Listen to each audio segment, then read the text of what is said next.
Councilman, now we'll begin the formal part of our Phoenix City Council meeting. We'll gavel the meeting to order and ask our city clerk to please call the roll. Councilman DeCiccio. Councilwoman Gallego. Here. Councilman Nowakowski. Councilwoman Pastor. Councilwoman Stark. Councilman Valenzuela. Here. Councilman Waring. Vice Mayor Williams. Here. Mayor Stanton. I am here. We have an interpreter with us today. Ms. Torres, please introduce yourself for the audience.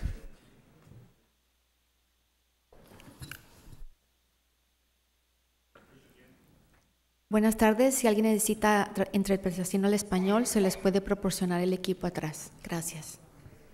Thank you very much. Now we'll have citizen comments. Citizens have up to 3 minutes each to give testimony before our city council. We'll do that for 15 minutes under our city council rules. We'll stop taking citizen comments then. And then at the end of today's meeting, if there are additional citizens to provide comments before the city council, we'll take that additional testimony at this time. So first speaker under our citizen comments will be Mr. Kim Baker, up to 3 minutes, followed by Mr. Walter Crutchfield, followed by Candace Freemow, I believe. Mr. Baker, good to see you. Thank you. Mr. Mayor and Council, I do have a document for you all. All right, well, our city clerk will grab that from you. Thank you. Thank you, sir.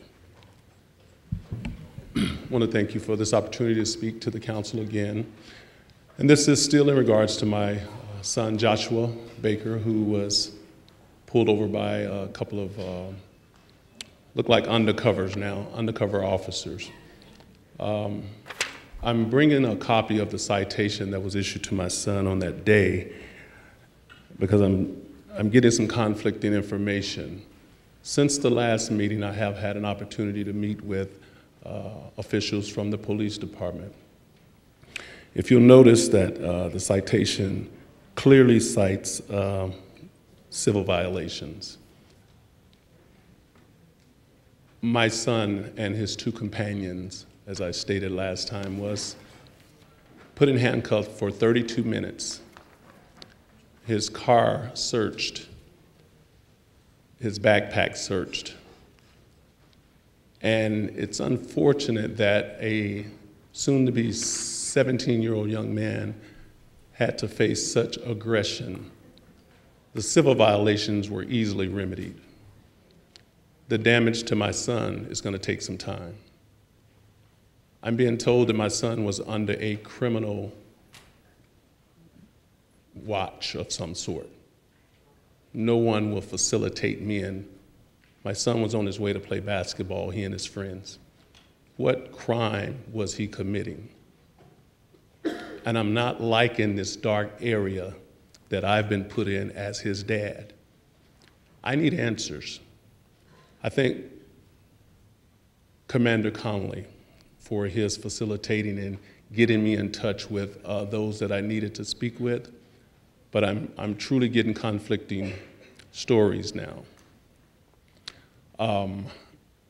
Once again, my son is still shaking behind this here.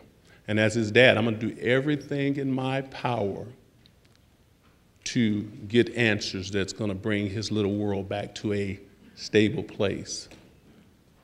You guys could not even imagine what it's like to be an African-American young man in the United States right now.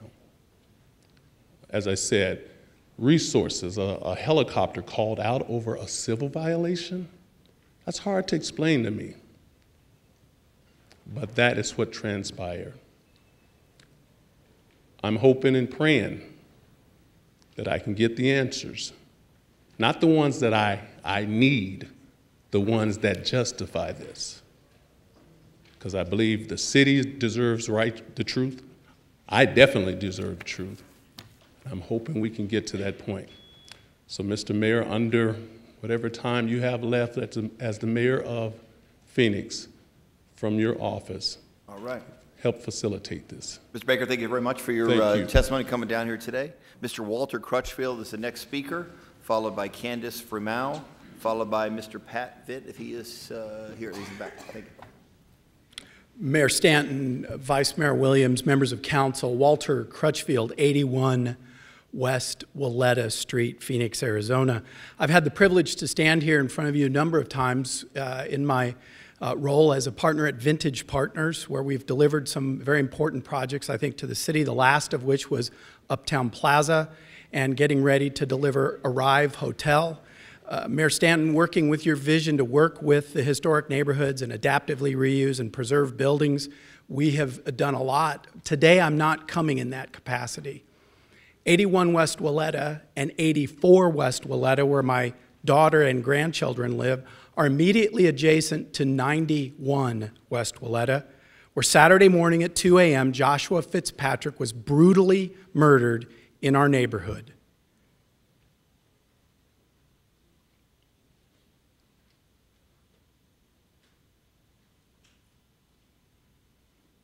We should be shocked, but we should not be surprised.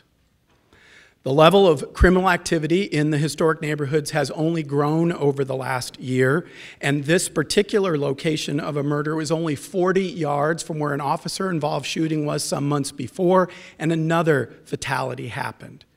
And some months before that, another. So within a very short period of time, we have 3 fatalities within yards of our home and in our neighborhood. When you move into a historic neighborhood, you understand that you're taking on a stewardship of a historic building, as well as the things that go with it. There's no one in our neighborhood that doesn't have a care for the homeless and a desire to meet the needs of the downtown. This is different. This is a criminal element that has come in, and when you add to the fact that our policing comes from Central City, and I'm not here to point fingers, I'm grateful for the Phoenix Police Department and all that they do, but some weeks before this, I made a call because someone was trying to get into our house. And I was able to get them off of our porch, but then they went across the street to where my grandchildren live. We waited 42 minutes. We didn't get a helicopter the other night when this man was running loose in our neighborhood. We didn't get the policing that we needed. I'm not sure why, but I'm here to ask you, not as a developer, not as anything else, but just as a dad, a husband, a father, and a neighbor, please think about how we're policing these neighborhoods. We can't police from Central City and get response times that we need. We're okay with the homeless population. We're not okay with criminal transients who now know they can perpetrate crimes in our neighborhood and they will not be punished quickly because we can't get the help that we need. So I know you can't respond to me as this is open, but you can direct a staff person and you can get this on a future agenda. This is shocking but not surprising because there were many things that led up to it. Please help us. All right, thank you very much for that testimony. We can't provide any substantive responses at this time under open meeting law. There is an important public meeting here at City Hall at 7 p.m. tonight. We'll go into a lot of detailed information about this tragic situation. Ms. Candace Fromau, did I pronounce that correctly? Yes, and then Pat Vint is next, and then Mr. Rusnick if we have time. Please. Good afternoon, Mayor Stanton, Vice Mayor Williams. It's a pleasure to say that. Councilwomen Gallego, Pastor, Stark, Councilman DeCiccio, Nowakowski, Valenzuela, Waring. I said them alphabetically, no other order. Mr. Zerker, Chief Kurtenbach, and staff. I'm Candace Fromau. My husband and I have resided in District 3 since 1977. It has been my privilege to serve our neighborhood going back nearly 40 years. My Block Watch is celebrating our 25th year. We've been the recipient of Neighborhood Block Watch grants for more than 15 years. I've attended the Oversight Committee meetings for many, many, many years, and Councilman Bill Gates appointed me to serve as a committee member in 2013. During this time, we have worked diligently to ensure that the city sales tax revenue was awarded for projects and programs that are fiscally responsible. Grants are scored based on 4 categories. Number 1, budget analysis. Number 2, community involvement. Number 3, crime prevention. And number 4, project viability. If a funding request is not in compliance with any of these, it has been the work of the committee members to either line item veto or cap the requested item or items.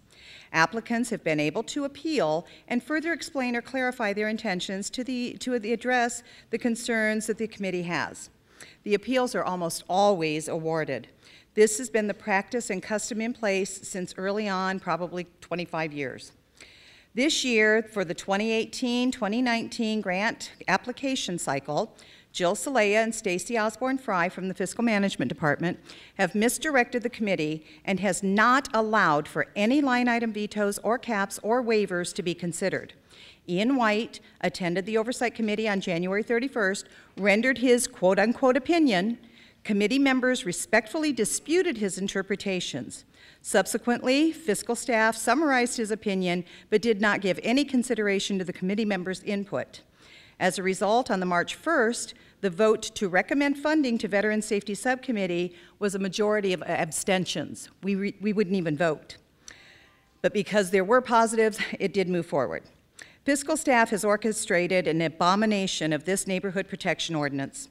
The committee responsibilities are to do whatever we can to help neighborhoods to receive vital funding resources, and we are being prohibited from doing so. We have neighborhoods that will not be able to fund liability insurance, pay for printing meeting notices or newsletters, or any basic operating expenses. Block watches will be dissolving. These are dedicated community members who are making a difference that are being slapped in the face. Their words, not mine. 24 neighborhoods, including new wake-up clubs, are being denied any funding and are being denied every opportunity to appeal. Additionally, there are 31 grant applications that have had their recommended funding amounts reduced by decisions made by staff, not by committee. These reductions and denials total nearly $100,000. I'm almost finished. This committee has had members resign after 1 or 2 or 3 meetings. Staff directs the chairperson who to call on and when to end any discussion without hearing all of the comments from committee members that wish to speak. Minutes are inaccurate. We've been instructed to email corrections prior to the meeting and not be made publicly. Not all of the corrections are being made. It's only based on the ones that staff can clarify on the audio recording. I have emailed each and every one of you with additional background and more specific instances of fiscal management misdirecting the committee work. I won't air the dirty laundry here at this time. I will, however, state that certain individuals need to be held accountable for this fiasco they've created. Thank you for your testimony. We tried to limit every 3 minutes. I'll let you go a little Okay, little and longer. I'm almost there. I will be recommending to the Oversight Committee that we schedule a special meeting to Thank be you. held as soon as possible so that we can Thank you. right this ship. Thank you for bringing this to our attention at today's meeting. We appreciate it. I'll ask our city manager. I'd like a briefing of myself and my staff on this issue, and then public safety chair is in the back talking, but he will, I'm sure he'll be taking up this issue before the subcommittee as well. Thank you for your leadership, Ms. Firmau. Do we have time for one more? Okay, Mr. Vint, go. Yes, hello. Anybody here? Yeah, my name is Joseph Patrick Vint, and it's very important that you know where I live. Where my residence is 8340 North 16th Street in Phoenix, Arizona. They have a department called Neighborhood Preservation, which is really, if you think about it, is neighborhood destruction first class. And then we need to start at the top. I send out many emails. I guess if I have an email address and you have an email address, that you would just think that our city manager, Greg Stanton, would receive my emails, but no, you always reject them. Not only you, but the city manager, Ed Zerker, sitting right there, doesn't have a smile on his face today because I think he knows what's coming. But what is coming, you don't answer your emails either. So just how can you manage anything if you don't know what's happening? In my 87 years and 67 years being in business, you have to know what's happening. And your two predecessors, disasters first class.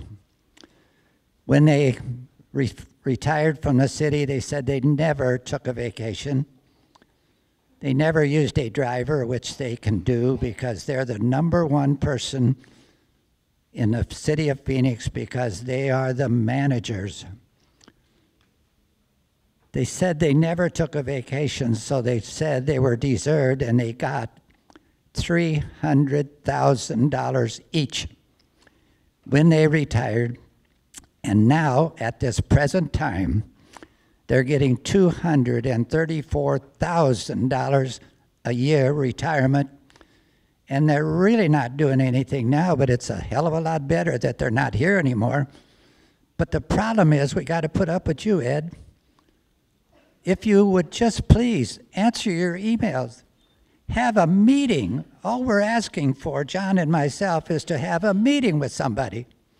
Every time I get to neighborhood preservation or development services, all those departments, they say, we were told by the higher up. One even said, the law department told me I cannot do anything for you.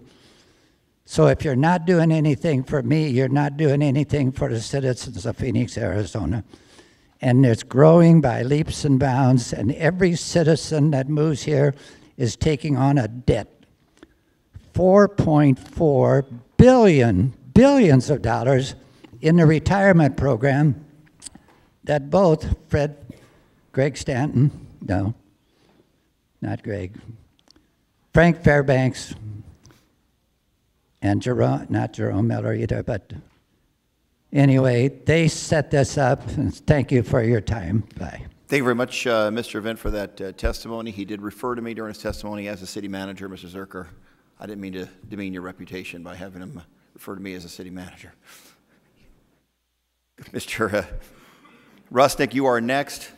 Okay. And you have just a few minutes, and then we're going to get to the meeting. I probably shouldn't go there, but I'm going to let you do it because you came right up to the mic, and then we'll take the rest of the testimony at the end of the meeting. Mr. Rusnick. My name is John Rusnick. I live at 2930 East Turner, and I want to talk a little bit about our preservation department. They call it the preservation department. They should call it the disaster department. On 31st Place, just north of McDowell, they put about 4 fences that are 6 foot high in the front of the property. And they were asked about it, and they said the reason they did it is because they got permission from the inspector to do it. So here they are. Most houses are supposed to have 3 feet. Here they are, they got 5, 6 feet. That's pretty bad. An inspector came down my place to look at my place about 3 weeks ago. That's the one that's got a bad hand. And they sent him and I guess a new inspector that they're going to bring. And I did not make the meeting for them to come down. That was the county made the apartment for them to come down and look at my property. But since they were there, they looked at a bunch of trash that's leaning up against the garage, 2 mattresses, and a bunch of dressers and a bunch of house furniture covered with plastic and covered with a pickup truck plastic liner is what they're using to cover this up to keep the rain from hitting it. I never heard a thing about it, and it's still there. Probably 2 months, 3 months. Also, they looked at the dust problem, never said a word, just come and left. Why can't they say it's not big enough, which everybody knows it's big enough at 6,000 feet, not 3,000 feet, like they said in the letter I got from the lawyer here, 3,000 plus feet. It's 6,000 feet. It's twice as much. Anyhow, that's about all I got to say now. Thank you very much. Great to see you, Mr. Rusnick. Thank you for coming down once again. We appreciate it. Okay, the other individuals who are here for citizen comment under our city council rules, we will take those citizen comments at the end of the agenda here today. Next on the agenda are boards and commission nominations. Vice Mayor, do we have boards and commission nominations for the mayor? Move to approve the mayor's boards and commission nominations. Second. The motion is second. Any comments or questions? All in favor say aye.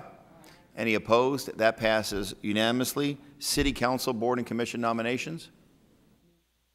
There's a motion. Second. There is a second. Any comments? All in favor say aye. Any opposed? That passes unanimously. It appears that there are many citizens here to be sworn in for service, so I'll come down to my right, your left, down at the on the ground, and I will swear these individuals in. And you can come behind the dais, and council members will say, "Want to thank you in advance for your service."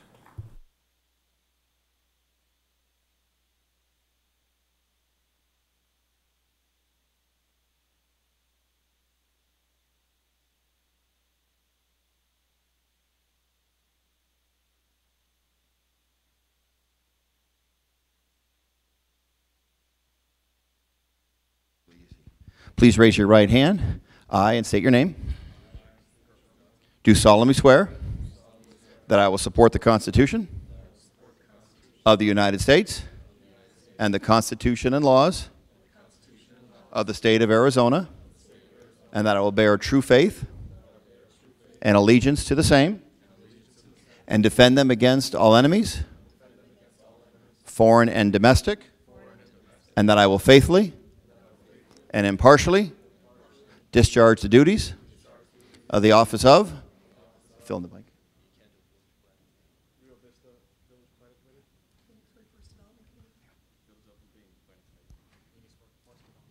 According to the best of my ability. So help me God. You're official. Thank you for your service in advance. I appreciate it. Just walk behind me and shake everyone's hand. Thanks.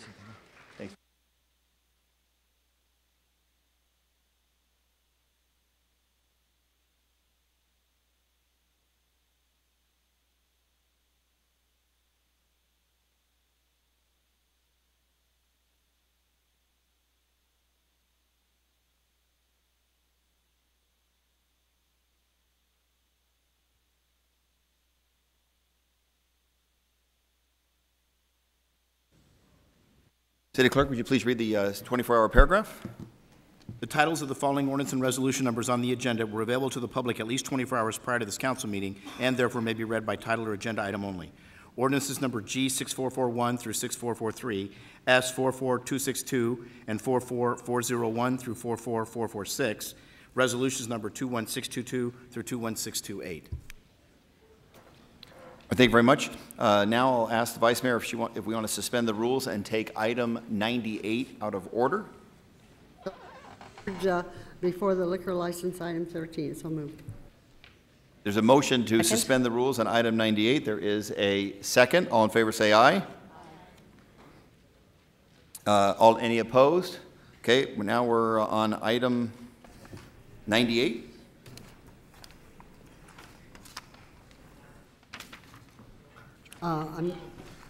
Make the motion to approve item 98. Is there a second on 98? Second. There's a motion, a second. Any cards on 98? Any comments or questions? All in favor say aye. Aye. Any opposed? It need to be an ordinance. It's a formal action. It passes unanimously. Okay, next item are liquor license applications. Vice Mayor, do we have a roll call? Do we have an omnibus motion on liquor licenses? Move to approve items 3 through 17. Second. We have a motion and a second. Any comments or questions? I guess all the cards are in favor? Yes. That's accurate? Okay. All in favor say aye. Aye. Aye. Any opposed? That passes unanimously. Vice Mayor, are we prepared with an omnibus motion on ordinances, resolutions, new business, planning, and zoning? Do you have to make a statement first? We did. Oh, okay. I move to approve items 18 through 100, except the following. Items 36, 38, 41, 94 to 97, and 100. Items 38 and 39 are being requested to be continued to April 18th, 2018. Items 69 and 91 are as revised, and we have citizens cards 38, 39, 58, 94, 95, and 100. All right, excellent. Second. There's a motion, there is a second. Any additional comments? There are cards here, 38, 39. That is being recommended for continuance here today. So those who are here to provide testimony on this item, that item will be on a future agenda before the City Council, assuming this motion passes. April 18th. April 18th. All in favor on the omnibus motion is roll call, right? Switch the card over. Oh, I'm sorry. Roll call. DeCiccio. Gallego. Yes. Noakowski. Yes. Pastor. Stark. Yes. Valenzuela. Yes. Waring. Williams. Yes. Mayor Stanton. Yes, so the omnibus passes unanimously. Vice Mayor, is there a motion to take item 100 out of order? Yes, I make the motion to suspend the rules and take item 100 out of order. Second. We have a motion and a second to suspend the rules on item 100. All in favor say aye. Aye. Any opposed? That passes unanimously. We're going to now move to item number 100. Item number 100 is a consideration of a citizen petition. The citizen petition concerns the decision regarding lanes on South Central Avenue, particularly as it relates to proposed light rail development. Congressman Ed Pastor is here with us today. He's the chair of the Citizens Transportation Committee. We took the item out of order because we wanted to hear from him as the chair of the Citizens Transportation Committee, but he can't stay the whole time because he's got an important family event to get to, so we wanted to get to this item first to give him a chance. So, Congressman, we'll make sure that you have the opportunity to participate in the presentation and then leave whenever you have to. Don't miss an important family event. And in fact, I don't know if there was a particular order we were going to go in. I think we're going to try to allow Congressman to go first, and then we'll hear from the rest of the professional staff, and then I'll try to, as much as possible, give equal time to those that want to present on the other side, those that presented the petition. Congressman, the floor is yours. Good to see you. Thank you very much, Mayor, and good afternoon to the council members. I was asked to participate at this meeting as the chair of the 2050 Commission dealing with transportation. Early last year, probably late January of 2017, an item came before the Commission. The item that came before the Commission was to approve the RFP that was proposed to go out to do the design and engineering for the South Phoenix light rail. At that meeting, the issue came up before the Commission of the 4 lanes versus the 2 lanes. We had, and this was a request to one of the commissioners, we had extensive dialogue and discussion among the commission members. Staff participated, and we also had the director of the Metro, Mr. Smith, present. At the end of a lengthy discussion, a vote was taken, and the commission moved forward the request that the subcommittee, eventually the city council, approve this RFP for design and engineering. The reason that the commission voted to move it forward was that in the discussion, we the commissioners, again, were reacquainted that the city council back in November of 2014, maybe 1914 or 2014. Then in 2014, they approved the preferred route and the model that was going to be submitted to the Federal Transit Administration in the regional office. And that was the South Central route with the 2-lane engineering scheme. And the reason we were told is that because the AFT and their guidance that they gave to Metro and the city of Phoenix, that they had to meet the regulations dealing with the environmental situation as well as the cost-benefit ratio.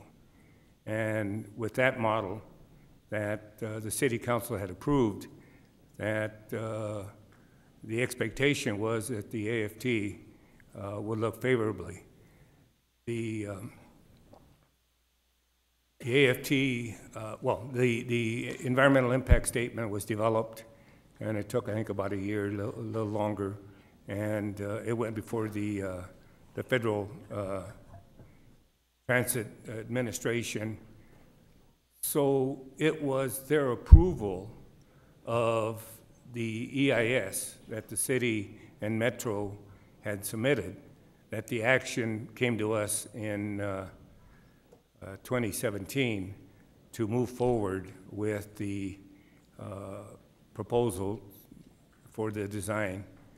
And under those circumstances, the commission felt, because the deliberations, council action, that for us to try to change either the route or the design would be very costly, very timely, and the probability, if we decided to go a different manner, that the FTA would, in high probability, would not find the cost-benefit ratio as well as the environmental impact, and that the city and the Metro would have a difficult time in receiving the monies that are needed to match the monies that are coming from the 2050, so that this line in South Central would be designed, engineered, and developed.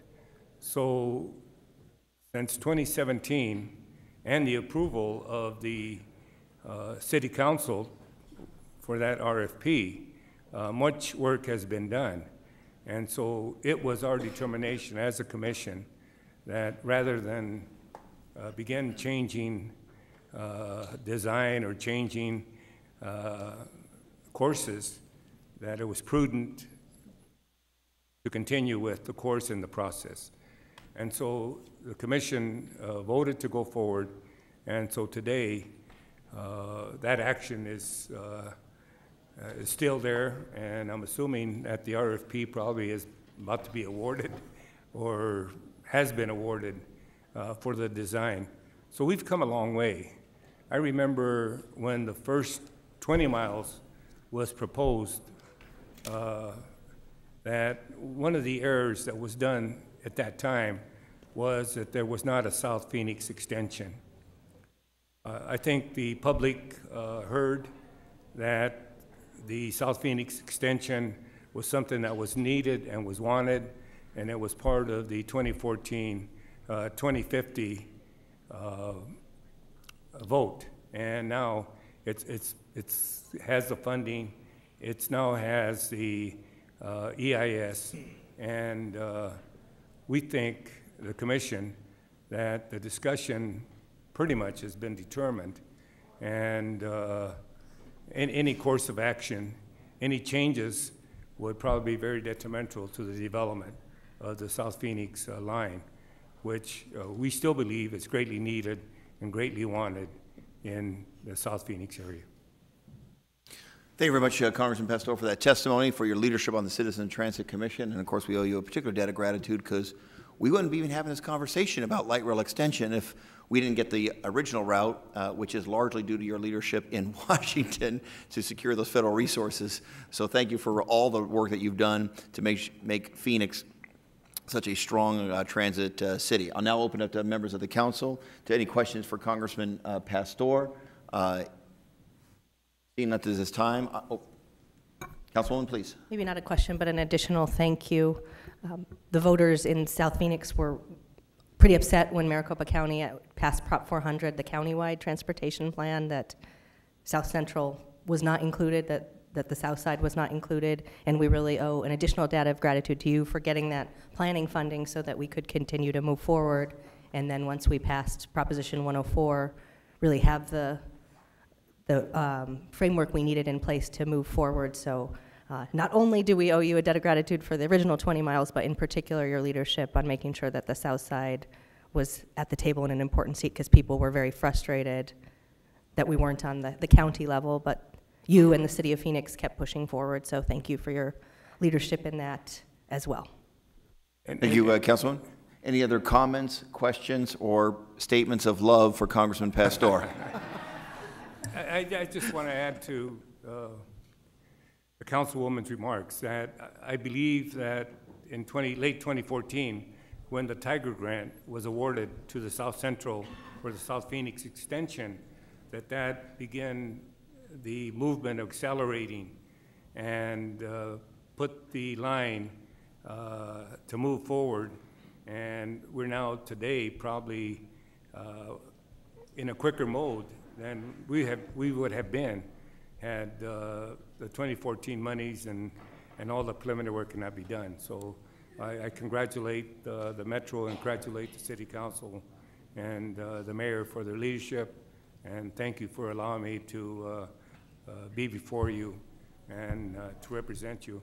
I have to tell you that the vote was not unanimous because Sparky, who represents Mr. Waring's, Councilman Waring's district, is not supportive, but it was not a unanimous vote. So thank you very much. Thank you very much. All right. He was obviously doing exactly what Councilman Waring asked him to do. Congressman, thanks for your leadership. I know you have to go for a family event. We very, very much appreciate your time and leadership and coming here today. Thank you so much. Thanks, Congressman. All right, so now I'll hand it over to, I think, Maria Paniagua, our Deputy City Manager in charge of transportation issues. We also have with us Maria Hyatt, our Street Transportation Director is here, as well as Mayor Scott Smith from Valley Metro to talk about how we kind of got here to the position where we're soon to be advancing on light rail in South Phoenix and a decision on street-related issues, including the lane issue, which is the subject matter of the petition. Without further ado, Deputy City Manager Paniagua. Thank you, Mayor. Members of the Council, good afternoon. So item 100 is an action item regarding the citizen petition submitted to the Council 2 weeks ago, requesting that 4 vehicle through lanes be maintained along South Central Avenue, where light rail will extend from downtown Phoenix south to Baseline Road.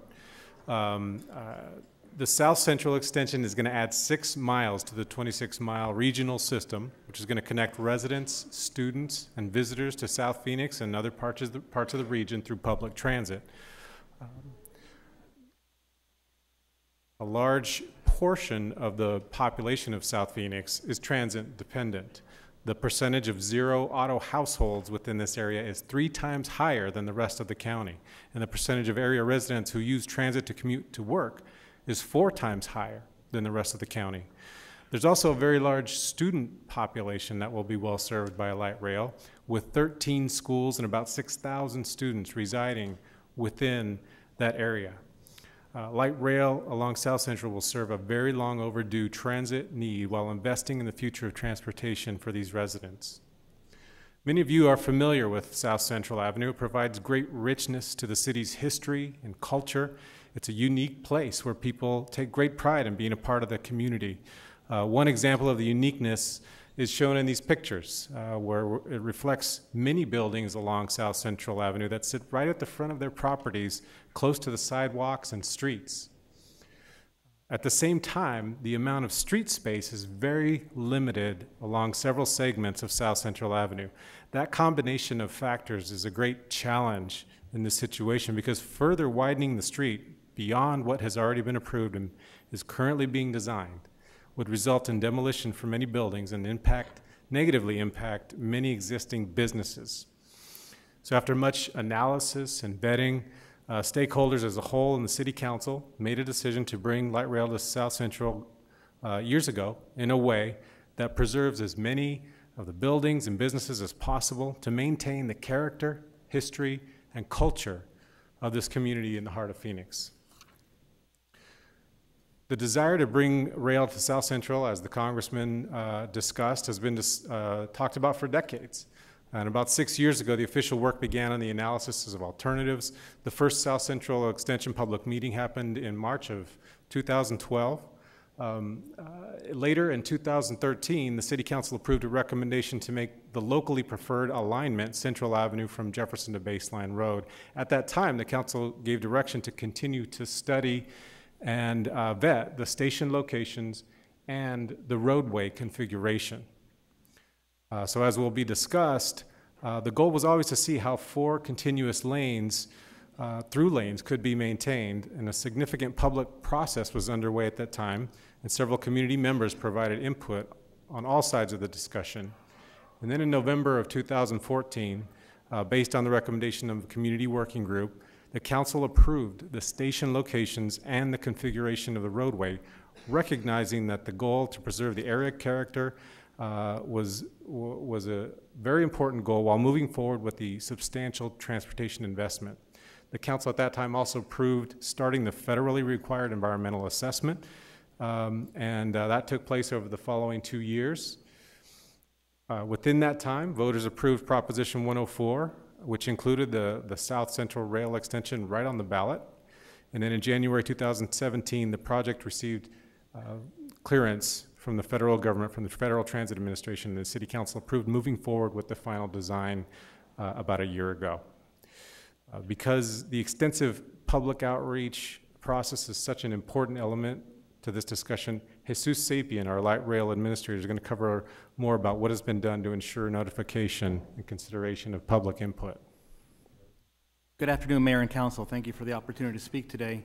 Upon coming to this position, I did start hearing about the roadway configuration and questions that individuals had, so I started doing some digging in myself as part of this effort, and what we found is that beginning in 2012, there was various methods of outreach done, not only to the community as a whole, but to individual stakeholders, business owners, property owners, and that was done via several methods, social media, print ads, and I actually, have seen pictures of outreach staff going door to door and putting door hangers on individual homes to let folks know when meetings were taking place and what kind of, input they could give.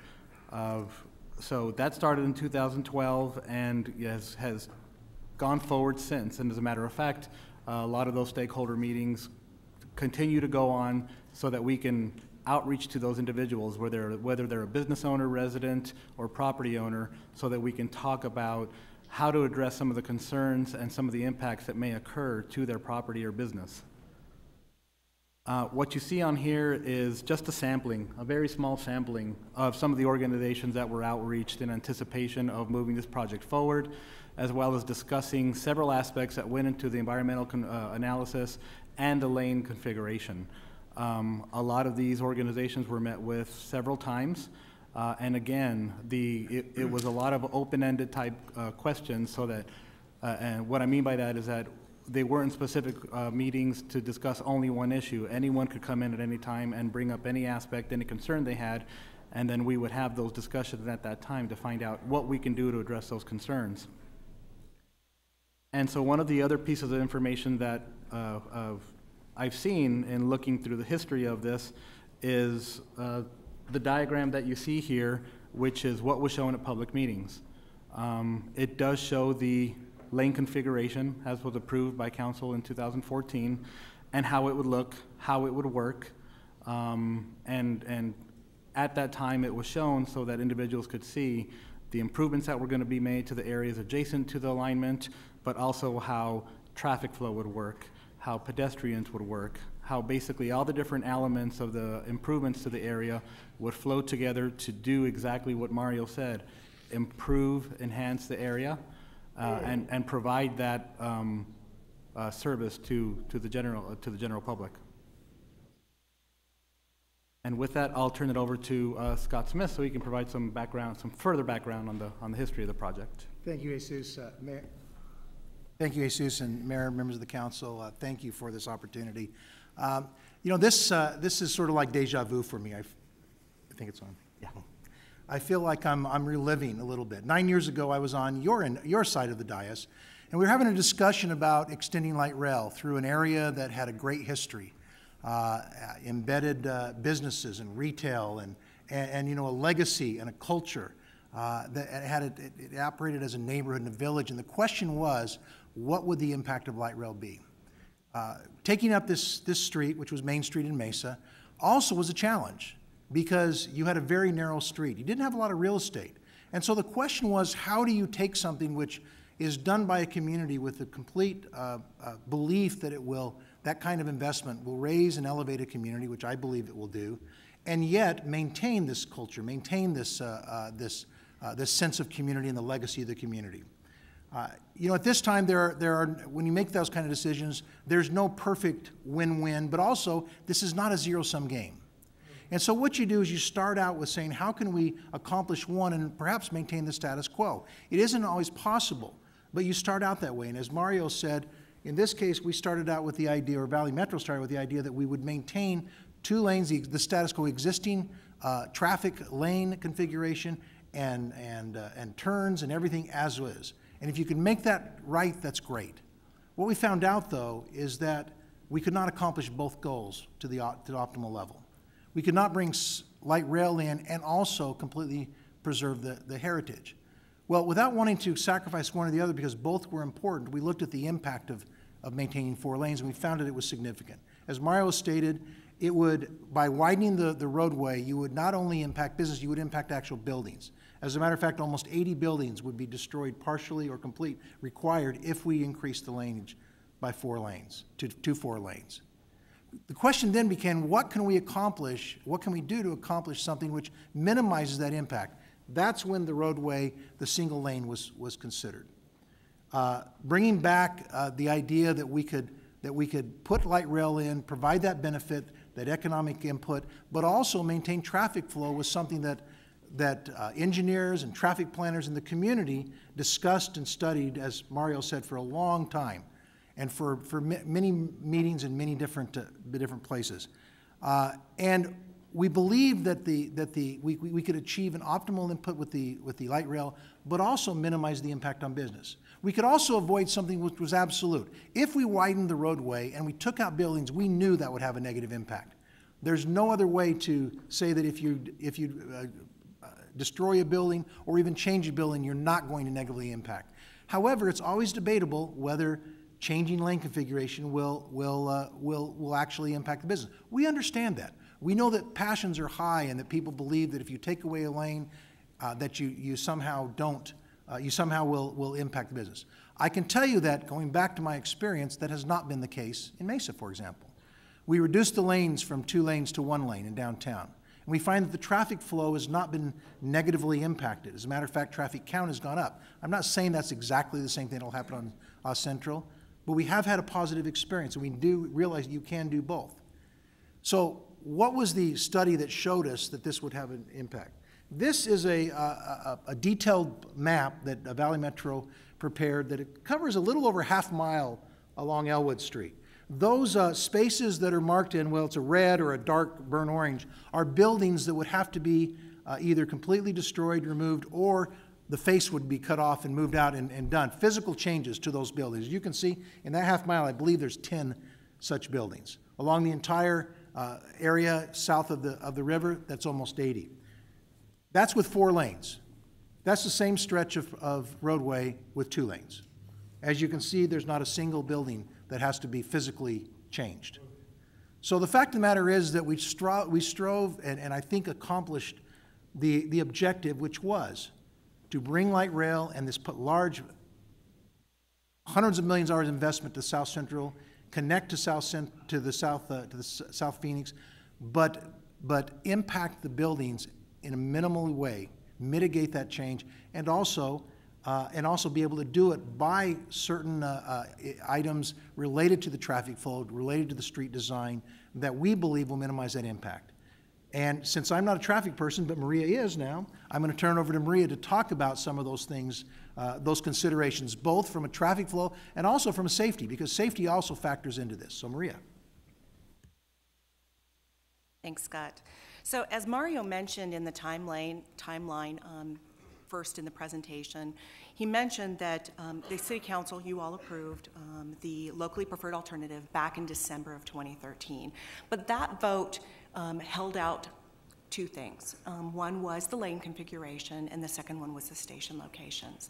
And so between December of 2013 and November of 2014, Valley Metro and Phoenix staff worked closely with the community working group as well as other community groups and businesses and residences, et cetera, to get their input on what that should look like. And then the return back in November of 2014 came back with the recommendation of the roadway configuration, which generally is one lane in each direction, the station locations, as well as then obtaining approval from the council on starting the environmental assessment process, which really then moves the project into the next phase. So since that time, we have been asked to look at other potentials. So if it was possible to go back to a 4-lane, what would the impacts be?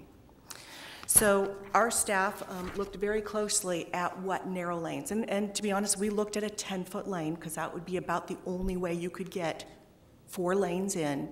But even then, you would still see some widening that would be needed beyond what's in the environmental assessment today. So we'll talk about that in a little bit. But where narrow lanes work, where a 10-foot lane works, is when it is next to a larger lane. So 10 foot next to an 11 or a 12-foot lane, that works. Or when it's near a bike lane. What that does then is allow you to have some extra movement if you have a bus, a large truck, et cetera. Or when you're going at very slow speeds. So I always think about this on my residential street, and you got a car parked on one side, a car parked on the other, and then suddenly you have 2 cars that need to pass. Well, half the time one of us stops while the other one goes past because the perception is that the lanes are really narrow and there's not enough room to get by. So that's what I do on my residential street. Now, my residential street is probably bigger than I think it is, but that's the perception, is that the lanes are too narrow. So the other things that we looked at with minimum width lanes side by side is that we have serious potential with having trucks, the mirrors hit each other, let alone the vehicles hit each other. If a truck or a bus is in a narrow lane and there's another large vehicle, then it's going to try and hug the gutter, the curb, as closely as possible. And so if you think about that, there's the curb, and then there's about 1.5 feet of concrete before it meets then the asphalt. And what happens with where that concrete and the asphalt meet is you see a little bump. And it's not comfortable to drive on, so most people stay another foot away from that curb and gutter where it meets.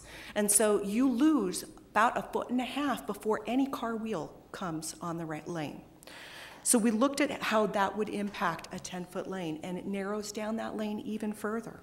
It also significantly increases the ability for collisions and slows traffic considerably. We ran some scenarios just to see, what does this look like? And so here we set up the cones. Those are 2 10-foot lanes in cones. So the cones are at the 10-foot marker. We had I'm going to put on my transit hat for just a second, my former transit hat. We had a bus come out and park in that lane. And the bus driver was not comfortable getting that close to the curb. He's like, are you sure you want me that close? And he's like, no, you need to be over further. And he's right on the asphalt and the gutter seam. As bus operators, that's not how they're trained to drive. They are farther away. They're at least 1 foot away from that curb, that seam. But so this was very hard for him to do. But you can see even with that, he's right between and touching those cones. And then we had just a regular sized pickup truck. But even then you can see how close they are. So you can see really where we have the potential interaction is in the mirrors on those vehicles. And again, how close that bus is. So if you had a sidewalk or a bike lane right next to that bus mirror, there's the potential that somebody could get hit. So now we put a bigger truck. And these trucks that you're seeing here are ones that you see on Central Avenue regularly. So this is just a commercial truck, and you can see how close they are. And again, here the mirrors definitely overlap. And this is a street transportation truck, and again, the truck driver was inching in because he was so uncomfortable with being that close to the other vehicle. Just another picture showing how the mirrors overlap on the side. And here we get to an even larger truck, and you continue to see the emphasis. But this was really important for us to be able to put this into a visual sense, not only for us, but hopefully for you also. So when we also looked at the potential for narrowing the lanes and adding 2 narrow lanes on each side of the light rail line, what we know is that there are several places along Central Avenue where this does not work. For instance, the Rio Salado Bridge is one of them. There's not the width in that bridge to be able to accomplish the wider lanes. So what you would see is it's possible to have 4 lanes, or 2 on each side, come in and go narrow into 1, but you have merging. And I know I experience when you have merging, it slows down traffic. It takes longer for those 2 lanes to come together, and it slows down the progression of traffic. So this graphic shows the intersection. So this is one of the flared intersections that's included in the current plan. So this plan has 4 of these major intersections at the major arterials. And in this, you have a dedicated right lane turn, you have a dedicated left turn, and 1 through lane heading in the north and south directions. So what this does is, my traffic engineer folks in streets have been trying to put as much information in my brain as possible over the last 2 months. And one of the things that they have drilled in is that intersections are where traffic slows down. The design of the intersection is absolutely critical for how many cars can get through and progress on a street. So it's more, that design of the intersection is even more important than the number of lanes. We also know that at intersections, the signalized intersections, so in light rail, the standard along the entire light rail alignment is we have a signalized intersection roughly every 1/4 mile. And what that 1/4 mile signalized intersection allows is the vehicle to do a U-turn to get back to businesses or houses that are on the other side of the road. So we do have those signalized intersections throughout Central Avenue. And in each one of those signalized intersections today, we have that dedicated left turn ability and the through lane. If you don't have that dedicated left turn ability, what you have is one car will go through because it's going to go straight. The next car is going to turn left. And that stopping of that car while it waits to clear for the left turn stops all of the cars behind it. So having that dedicated left turn lane is really critical to the progression of traffic. We also looked at shared multi-use lanes. And so that's something that might come up is, could you have a traffic lane, a through lane that does both a left turn as well as a through lane? And again, what that does is it slows down the progression of traffic. Turn it back over to Mario. Thank you, Maria. So, Mayor and Council, we've provided information on the limitations on right-of-way space and buildings close to the sidewalks that would be impacted if the roadway were further widened to accommodate the additional lanes. It's extremely important that we as staff communicate to the council very clearly that any delay at this point to moving the project forward in the federal process would require restarting of the federal reviews. Expanding the roadway would require a new federal environmental assessment and add potentially hundreds of millions of dollars in costs, as well as take out a large number of existing buildings and businesses. The federal government would also need to consider that there are 52 historically designated or historically eligible properties abutting the light rail line. So this is going to have a significant environmental impact as well, and there's a question about what that would mean for the environmental process. So redesigning the project as presented in the petition would likely result in a much lower rating from the Federal Transit Administration and result in a loss of federal funding for this project. As a result, staff strongly recommends denying the petition as presented. I thank very much for taking the time to put in that much detail in the presentation. Before I turn it over to members of the public who have comments or thoughts about the subject matter, I'll now just ask any council members, do you have any questions for our professional staff at this time?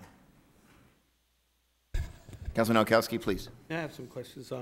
I know that we're landlocked on some of those streets, that Central Avenue is their only way out, way in. So if there is an emergency, if there is an accident, let's say, and we have one lane, how do those emergency vehicles get in and get out of those neighborhoods if those neighborhoods are landlocked right now? Councilman Nowakowski, Mayor and Councilman Nowakowski, the current design of the lanes allows for a fire truck, the width of a fire truck, as well as other vehicles. It's already considered in the plans to have enough room to allow both of those to move through the neighborhood. It's not only reaching those landlocked residential areas, Councilman, but it's also in case there was ever a fire on a structure right facing Central Avenue, to allow the fire truck to also stay and still potentially allow traffic to move if the fire department would actually allow the vehicles to go past it. So there'll be possibility of having two vehicles, a vehicle actually past the fire truck if it's in Central Avenue. So on the street, Councilman, right? it's about 20 feet in a lot of cases where with the current design, with a bike lane and a 10 or 11-foot lane, and then a buffer on the other side. And so when you have the 20 feet at very slow speeds, as you saw, we can get vehicles to pass each other very slowly and carefully, and a fire truck can make it through if a car is pulled over to the side of the curb. And those are the examples and scenarios that we looked at, that Valley Metro looked at in their analysis, to make sure that if it's a bus pulling over, or at a bus stop, we've got where the design accounts for that additional space that will be needed for a car to be able to pass it by. And in scenarios where a fire truck needs to come through, there is space to do that at very slow speeds. So what happens to those individuals that they're landlocked into their neighborhoods? Are we looking at ways out of those neighborhoods? I mean, right now, if you live on 2nd Street, the only way out would be going through Central Avenue. Are we looking at other ways where, in case there is a terrible accident where that 20 feet is blocked, how can those individuals get their loved ones to a hospital or actually get service to those individuals?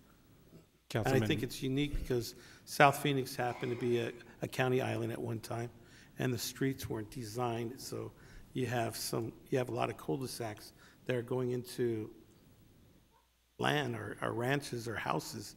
So there's no streets that go out to 7th Street. So Central Avenue is their main exit and entrance into their neighborhoods. So that's what I'm concerned about.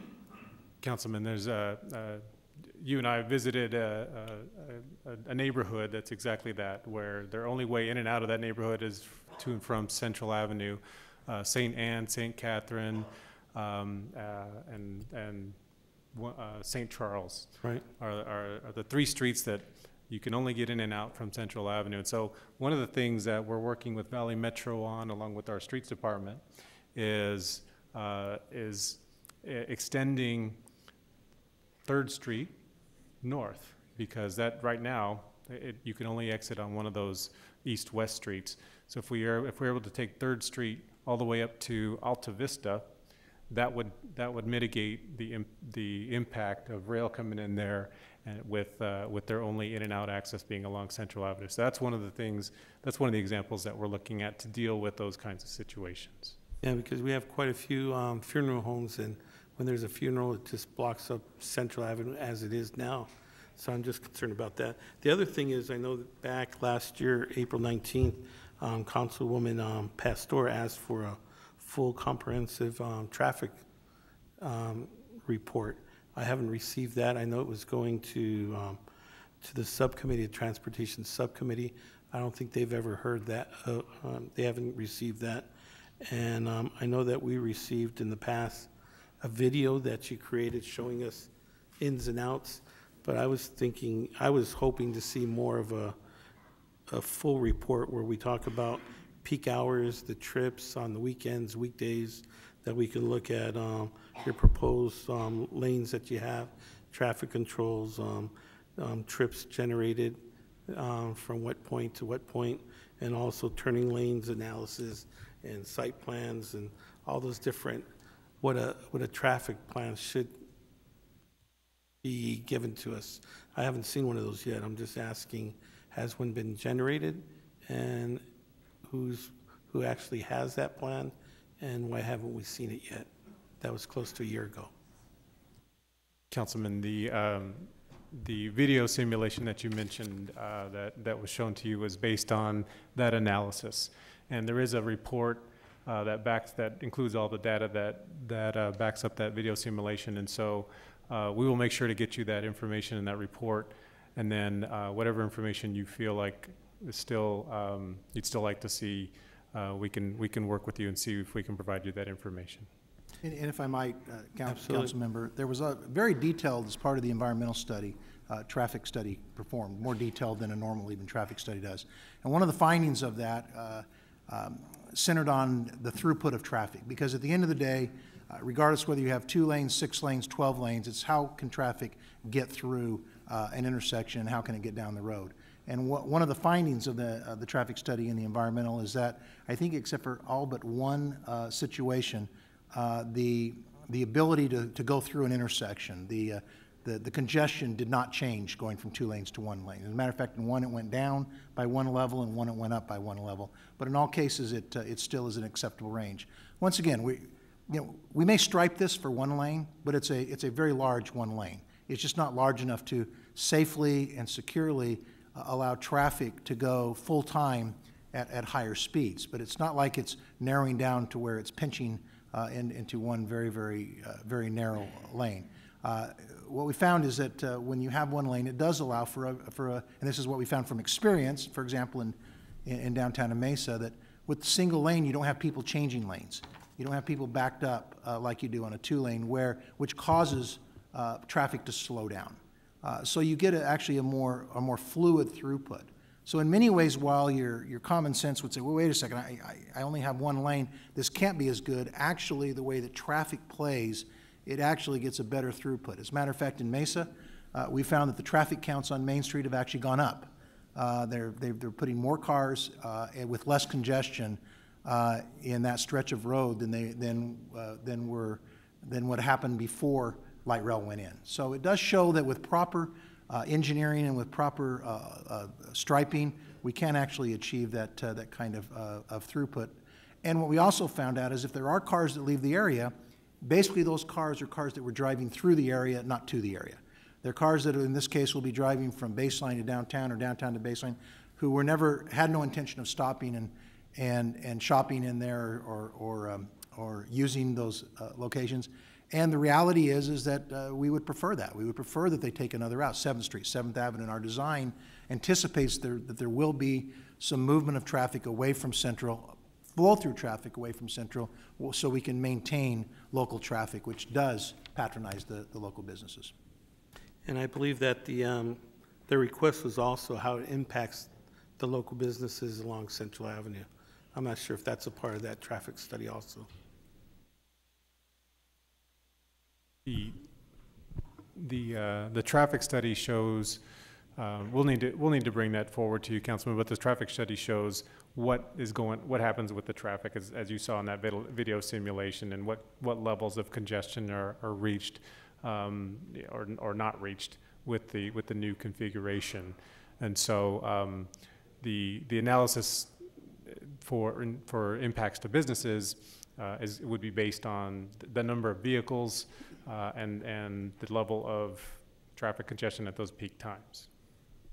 Well, the concerns that people have is that South Phoenix is unique.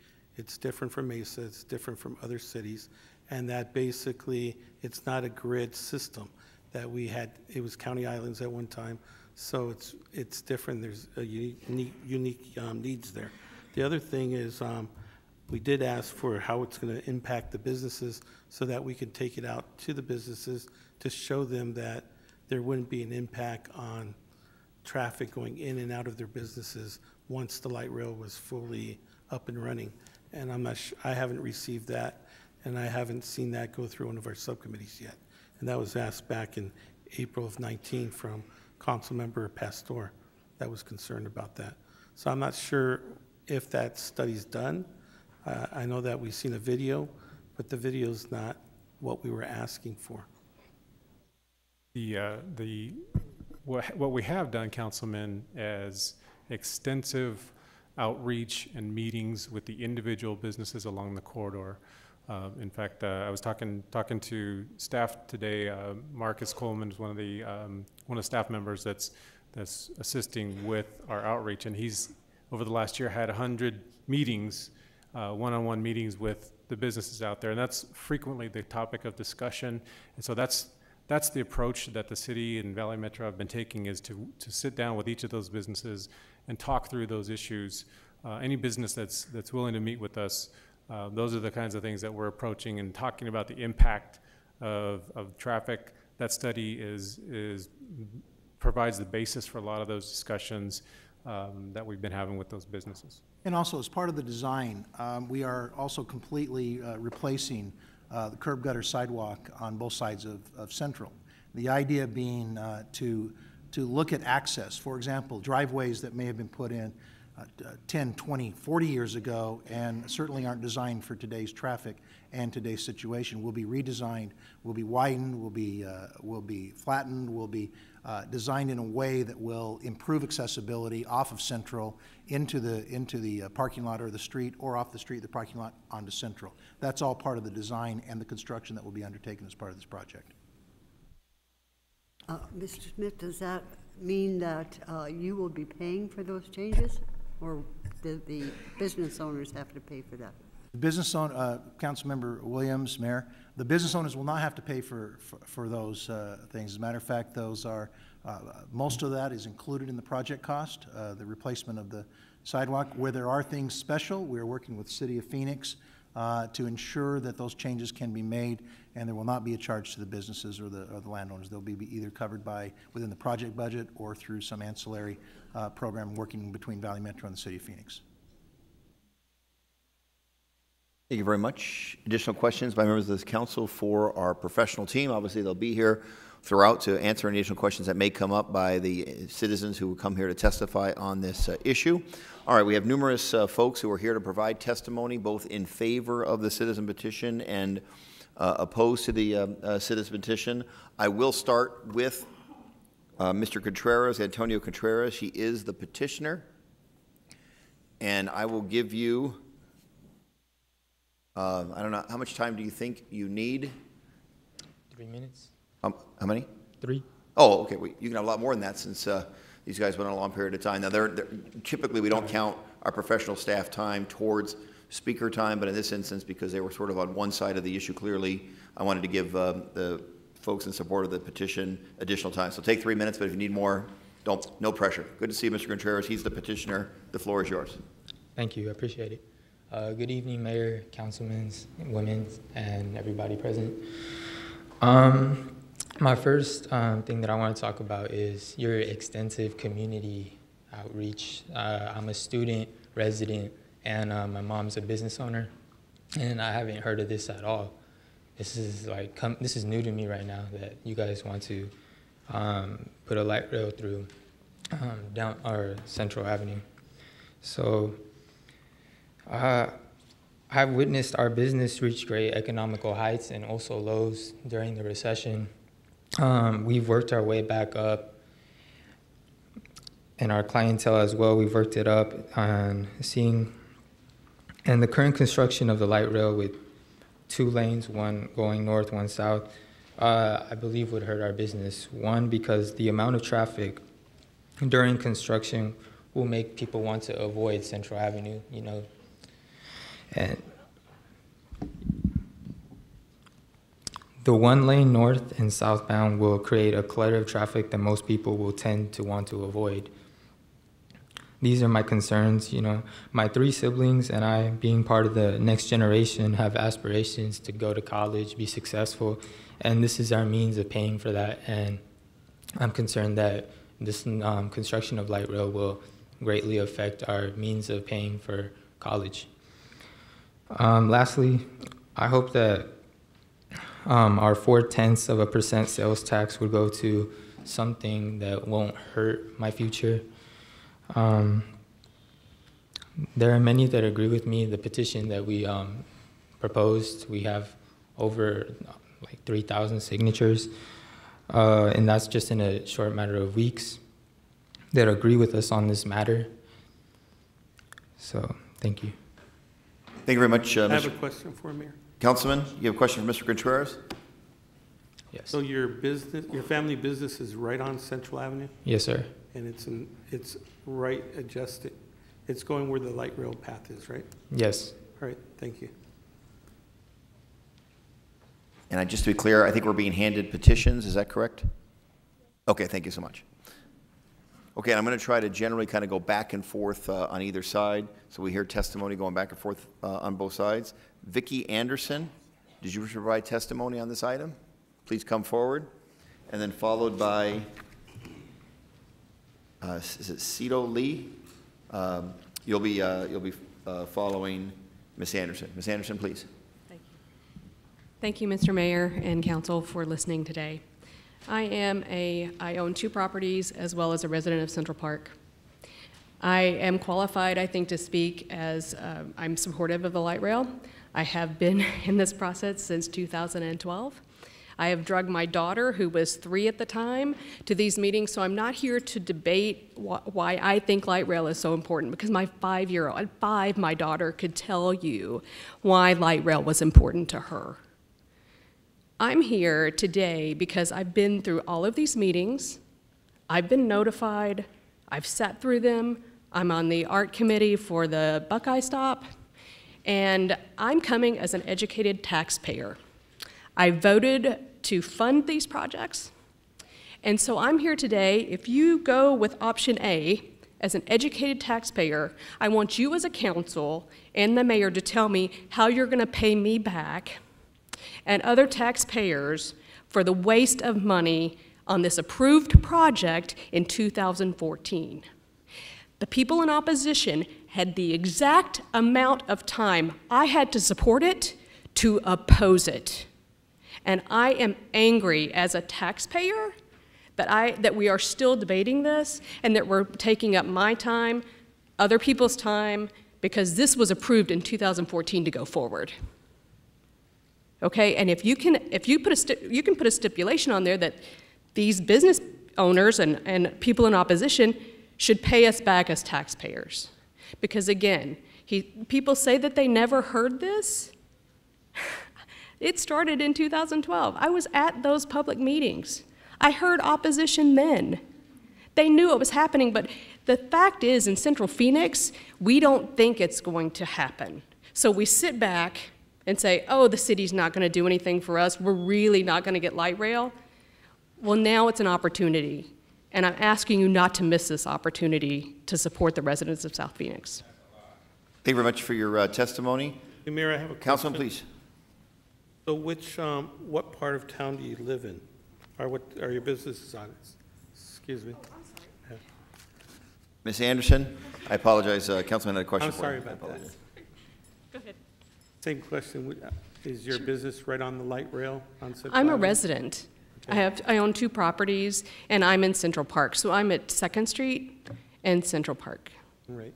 And then, or 2nd and Hadley in the Central Park neighborhood. And the way that you were informed about these meetings? In 2012, there were door hangers on my door.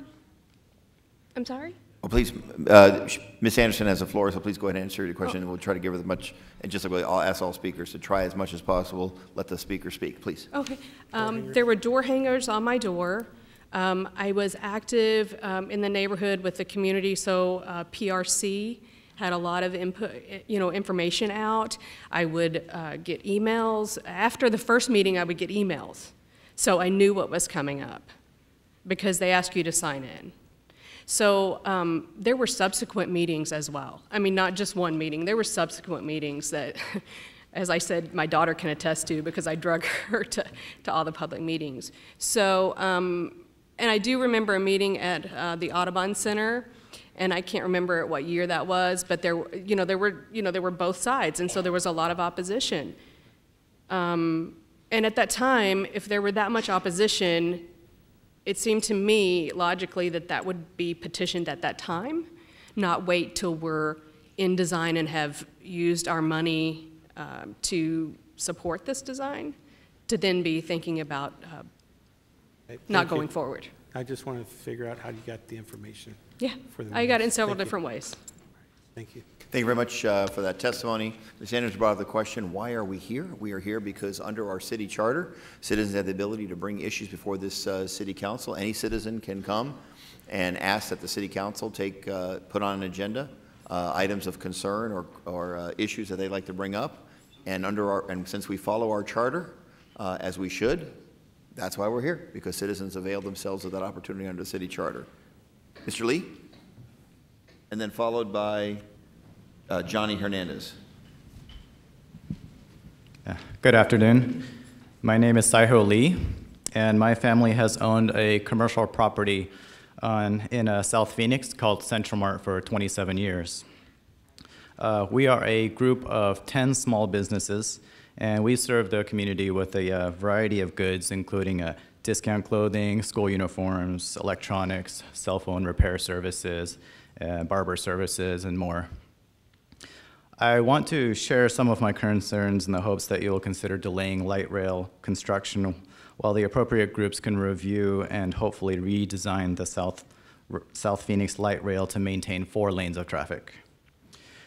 We would be devastated by a permanent reduction from 4 lanes to 2 lanes of traffic on Central Avenue. Small businesses like us, we absolutely rely on drive-by vehicle traffic for exposure to draw customers in. We might have more pedestrian exposure with the light rail, but I don't think it will be nearly enough to offset the loss from a 2-lane reduction. We have thousands of distinct customers that drive to us, not walk. We can't afford to lose those customers, so I do not think we will survive a reduction to 2 lanes, especially if the design calls for moving that vehicle traffic to 7th Street and 7th Avenue. We've gathered thousands of signatures from customers and residents of South Phoenix that say they do not want to see Central Avenue reduced to 2 lanes. I have not actually met anyone that does support a reduction to 2 lanes. I also want to state that my business, nor any of the other 9 businesses of Central Mart, were ever solicited for input into the light rail design. We were never made aware that Central Avenue was to be reduced from 4 lanes to 2 lanes, and none of us support that. I personally love the idea that South Phoenix is finally getting some financial investment. I am a part of the community after all. But I cannot support the destruction of businesses due to a poorly designed light rail. We at least deserve to have some time to reconsider the light rail design to explore all options to maintaining 4 lanes of traffic. We've been in business for 27 years. We survived the dot-com crash of 2001. We survived the Great Recession of 2008. We survived the threat of e-commerce from businesses like Amazon. But this light rail threat, I think this is the greatest threat we have ever faced. This poorly designed light rail project may be our downfall after 27 years of serving our community. I never thought that my own city, the city I was born in, that I grew up in, that I've lived in my whole life, that my own city would be the greatest threat to my own livelihood. Please support us and accept the petition to start the light rail extension project over until we can find a solution that will not destroy our livelihoods. Thank you very much, Mr. Lee. Appreciate it very much. Johnny Hernandez is next, followed by Byron Waldrop.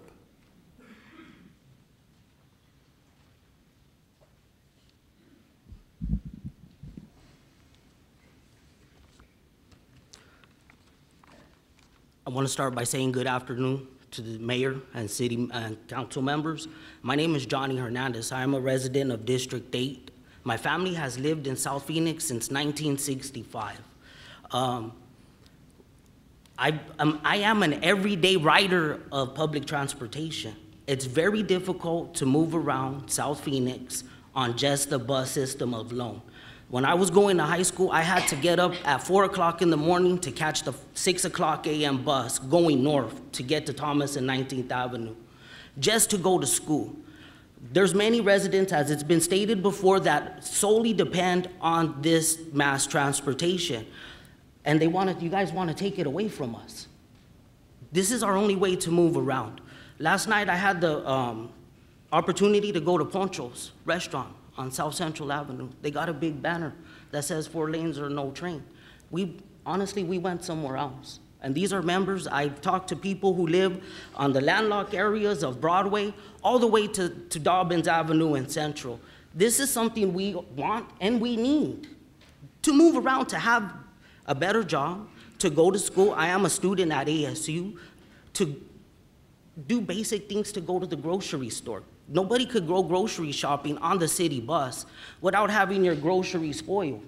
That's just reality. This is something we need and something that we want, and you guys are taking this away from us. It seems fitting that today we're having this discussion because Martin Luther King died on this day, and we are here still fighting for mass transportation. This is what it seems like, and we're having this discussion in 2018 for something that's already been approved. I had flyers put on my door. I attended meetings, and nobody had said anything. But now you guys want to say something about this.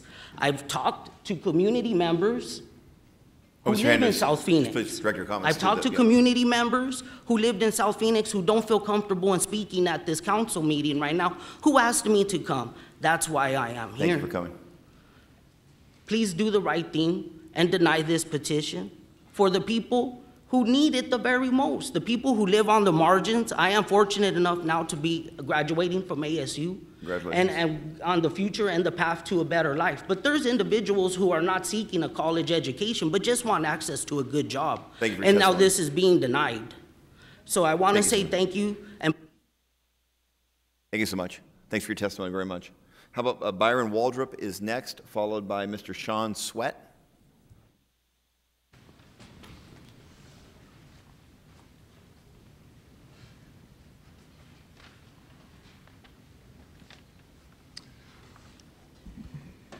Good afternoon. My name is Byron Waldrop, and I've been in business 38 years at 3920 South Central Avenue, Pete's Fish and Chips. Concerning the light rail, 1 lane of traffic in each direction is not what the community wants. Since I was notified by 4 lanes or no train on March 28th of this year, we began asking customers at our restaurant to sign a petition after giving them information about Central Avenue having only 1 lane in each direction. This petition was signed, started March 30th, Friday, and so on, Friday, Saturday, and Monday. And in 3 days, we had 658 signatures. These people were not aware that it was going to go down to a 2 lane. So to tell me that people knew, I can't accept. My customers cannot accept. My business and others do not depend on foot traffic. It depends on vehicles carrying customers, their purchases to and from home. 2 lanes with no way to cross the rail for long distances will deter customers from shopping. And less business means fewer employees because of less sales. Unemployment and less business means less sales taxes paid, less money for the city, and more money paid out to people with no jobs. I was asked to read this where it shows options for council action. There's A, B, and C. I'd like to read A, accept the petition and start South Central Light Rail Extension Project over, which would put the entire project at risk of losing federal funding. This sounds like a money issue. This has been going on for quite a while. There's pros and cons, but maybe at the time it was 4 lanes and they were trying to work on that. which may have worked just fine. Now you want to go down to 2, and 2 is not acceptable. Thank you very much. Thank you. Thank you for your testimony, Ms. Waldrop. Next speaker will be Mr. Sean Sweat, followed by Mr. George Vasquez. Mr. Mayor and Council, thank you. I used to live in Chandler, and then I moved downtown, thankfully. And I did that because I wanted to drive less and I wanted to use the train more. I moved downtown because the light rail was there.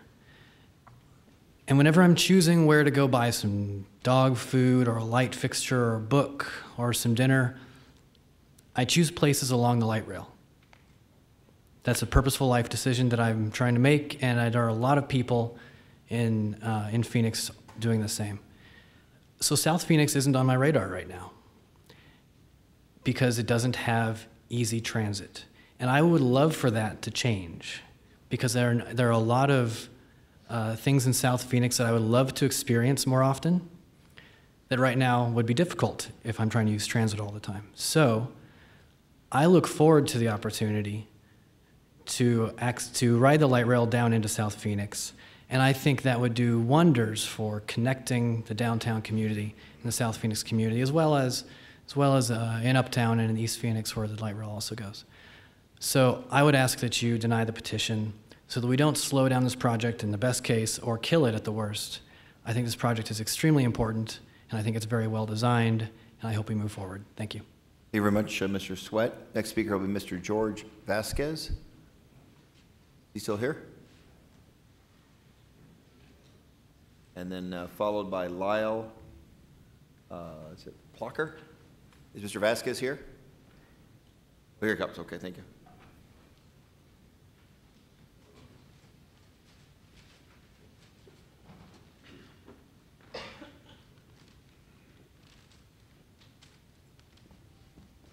Hi, good evening.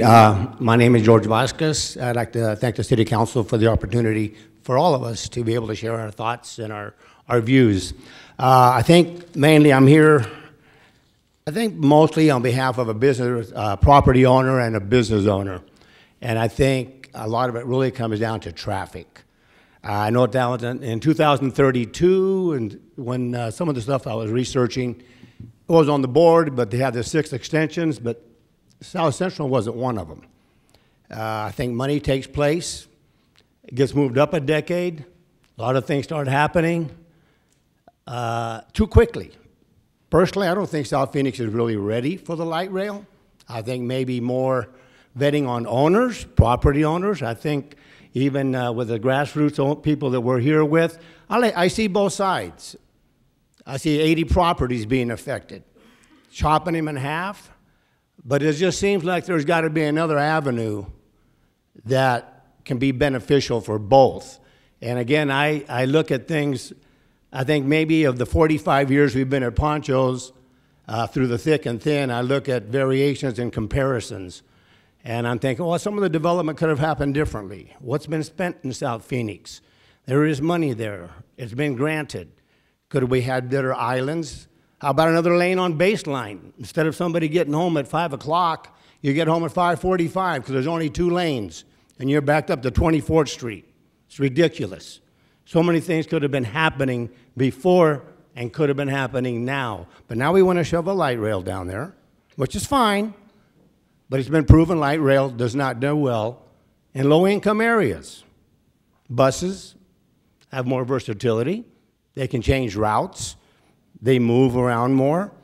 Maybe you saw light rail, maybe from the other, as the gentleman mentioned, maybe it's better to come from Phoenix or downtown area down to South Central. I understand that. But on the other hand, you know, I say, okay, well, let me take a different look at this. I'm going, let me drive up Central Avenue. I'm a native. My brother's a native. The whole family's native. I'm going to drive up, and I'm going to hit downtown, and I'm going to go from downtown up to Camelback.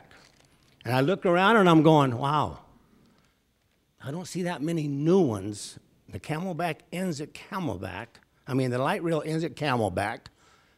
I see Postinos and Federal Pizza and those places beyond light rail. I don't see any new ones opening up from downtown to Camelback. I see many boards. change of industry entities, less restaurants, all the way down. I'm going, that's not a good thing. So I'll go to Mesa. I see the same thing. And again, I'm speaking highly and probably more aggressively on behalf of a business owner, not even the property owner yet. Thank you. So in this, and as I try to think back to the area of Camelback, I'm going, well, let me see. When we send in that monthly, and I look at what's happened in on South Phoenix, South Central, you know, I checked the Department of Revenue. The only difference between ours and Postino's is the name of the top. Well, I don't see anything in a line item saying South Central discount.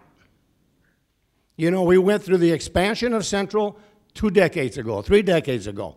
It expanded, access was horrible, loss of business, but you know what the difference was? There was a light at the end of the tunnel. We're going, when it gets expanded, it's going to be better, we're going to have gutters. Now we're saying, what's the offset now? The difference? Traffic flow is going to be less. The stigmatism, I don't want to be around a light rail, and I don't want to go to the light rail. It's a half the process, half the traffic count. And I think my time is up. However, I just feel that some things can be done. I don't think it's a black and white thing. Either way, I understand the economics of it. I understand the property portion of it and people losing properties. However, 45 years of it down there, seeing through thick and thin. We're proud to be there. We love our community. And I just hope that something can be done to assist in both parts. Thank you very much. Thanks for coming down. Provide that testimony. May I You had a ask a question? question? Councilwoman, please. Appreciate your involvement in this, and we've had an opportunity to have a dialogue. And thank you for your interest. You mentioned that it's been proven that light rail doesn't do well in low-income communities. Who has proven that? I saw in a couple of publications I pulled up online. There was a couple of publications that said that, and they even went as far as to talk about, reference the population even of South Phoenix versus Maricopa County. But you don't remember any of the specific publications? I forget what the name of the publication was. It was one I pulled up online, light rail, and that's how I found out the information of the 2032 and the 6 segments, which South Phoenix to South Central, and 2000, well, the initial completion to even the consideration was 2032. So it was a local publication that said that light rail should go into high-income areas, but not low-income areas? Yes, it was. Okay. Thank you. Are there very much? Any additional questions for Mr. Vasquez? Thank you very much. We love Poncho's, I appreciate it. It's Thank a you. great restaurant. Thank you. All right, thanks so much. How about Lyle Plocker, followed by Ralph Vasquez? Is Mr. Plocker here, Lyle Plocker? No, he's not. He's not, okay. He was opposed to the petition for the record. How about Ralph Vasquez at this time? Did you want to provide testimony? Okay. How about? Ralph is here. Oh, please come forward. I apologize. Ralph Vasquez, good. Good afternoon. Yes,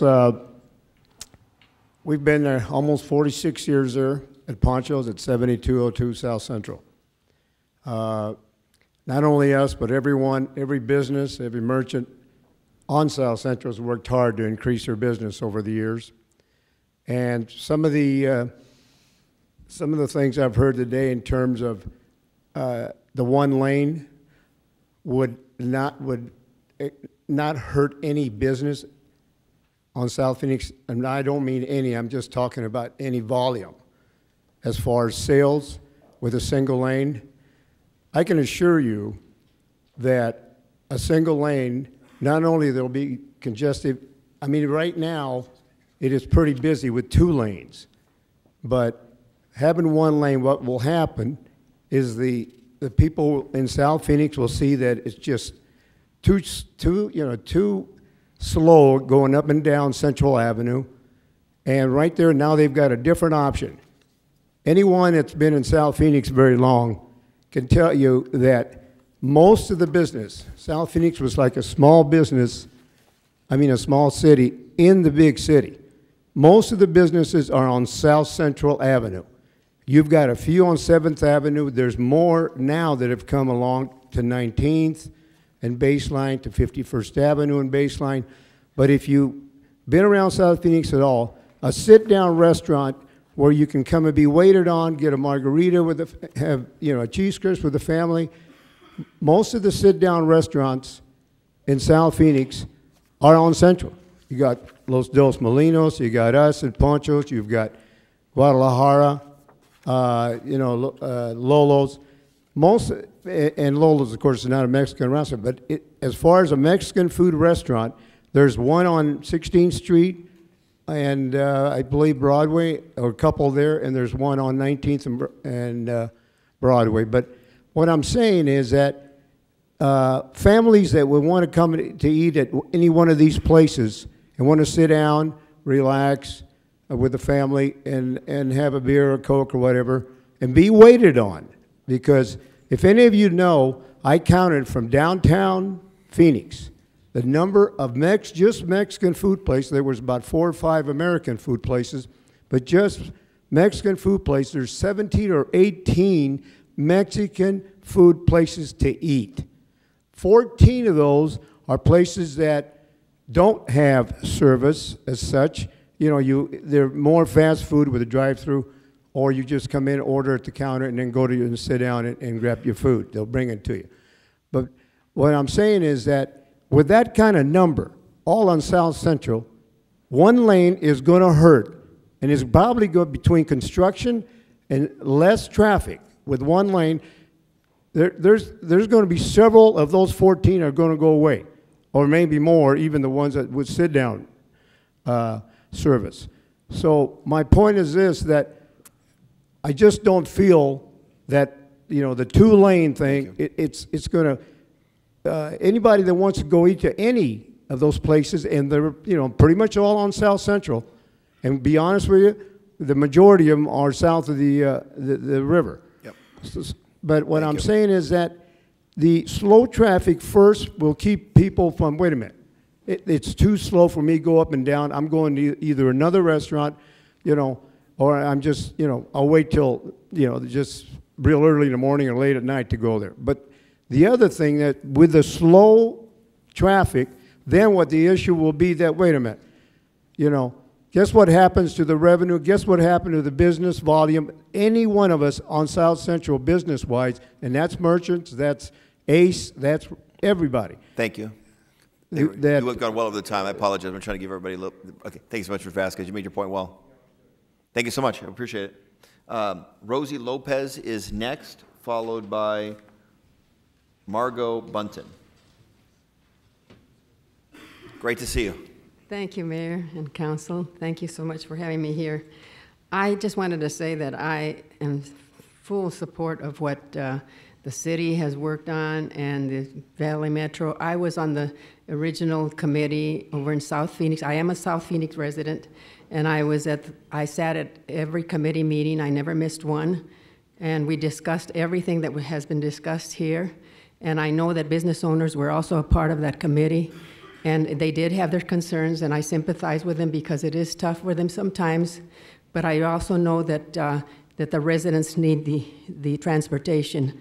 I also served on the impact committee, and that impact for community people in the community who live there, the residents, and they were really excited about having. By the way, I also signed went door to door having petitions signed by the residents, and I also had the Maricopa County residents sign other petitions separately in part, and I presented them to the city council here, as I think you will recall that. But anyway, the impact was, they felt they had focus groups. The community liked the idea of having the light rail there because they could have access to grocery stores that they didn't have in certain areas, and we don't have very many grocery stores in South Phoenix. And the clinics, they had access to clinics. They could go to school, the students, and I'm a retired educator. The students are a very important part of this.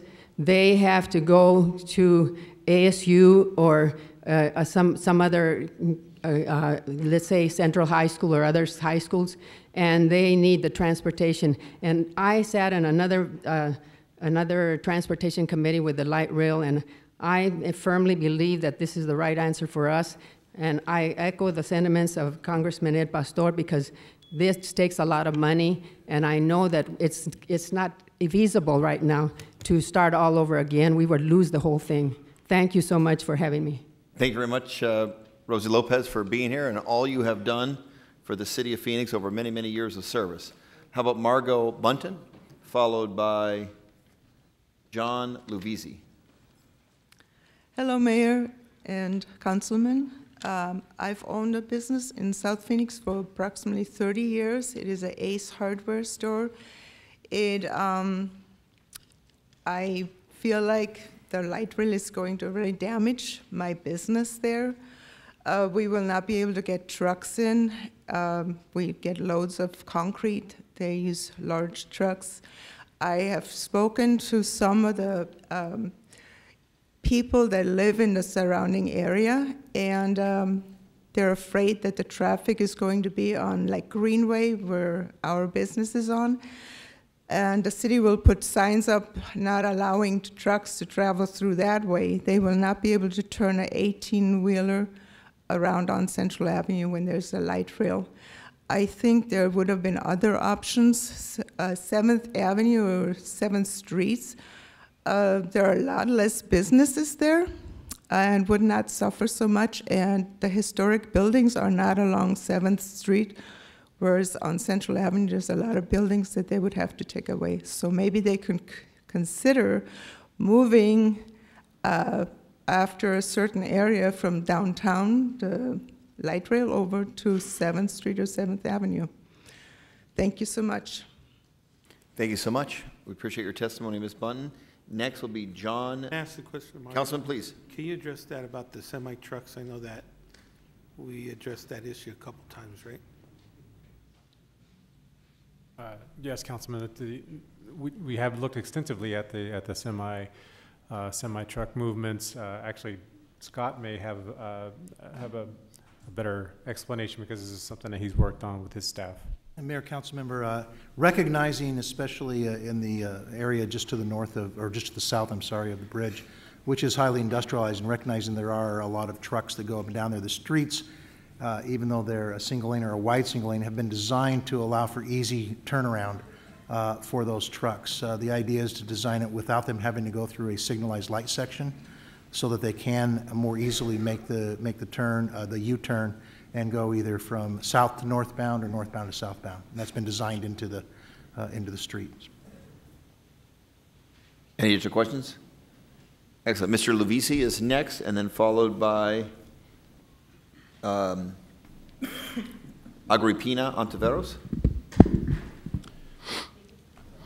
I'm John Levisi. I'm one of the owners of Lane Award Manufacturing. We're located on the southwest corner of Central and Buckeye. First, I want to thank the mayor and all of you on the city council for your leadership and vision that you are providing to our great city. We've waited 54 years for this. We don't want it delayed.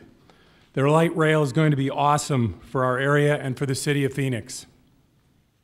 I'm originally from Chicago, where mass transit trains have been such a huge success. It takes decades to build the infrastructure, but you have to start somewhere, and Phoenix has started in a big way. We are very proud of our city and its foresight. This progress will help beautify parts of South Central and South Phoenix. Look what light rail has already done for downtown Phoenix. Growth, energy, and a vibe like we have never seen in the history of Phoenix. ASU has given a new buzz to downtown, and now the infrastructure is coming to support it. We're even getting a Fry's grocery store in the middle of downtown.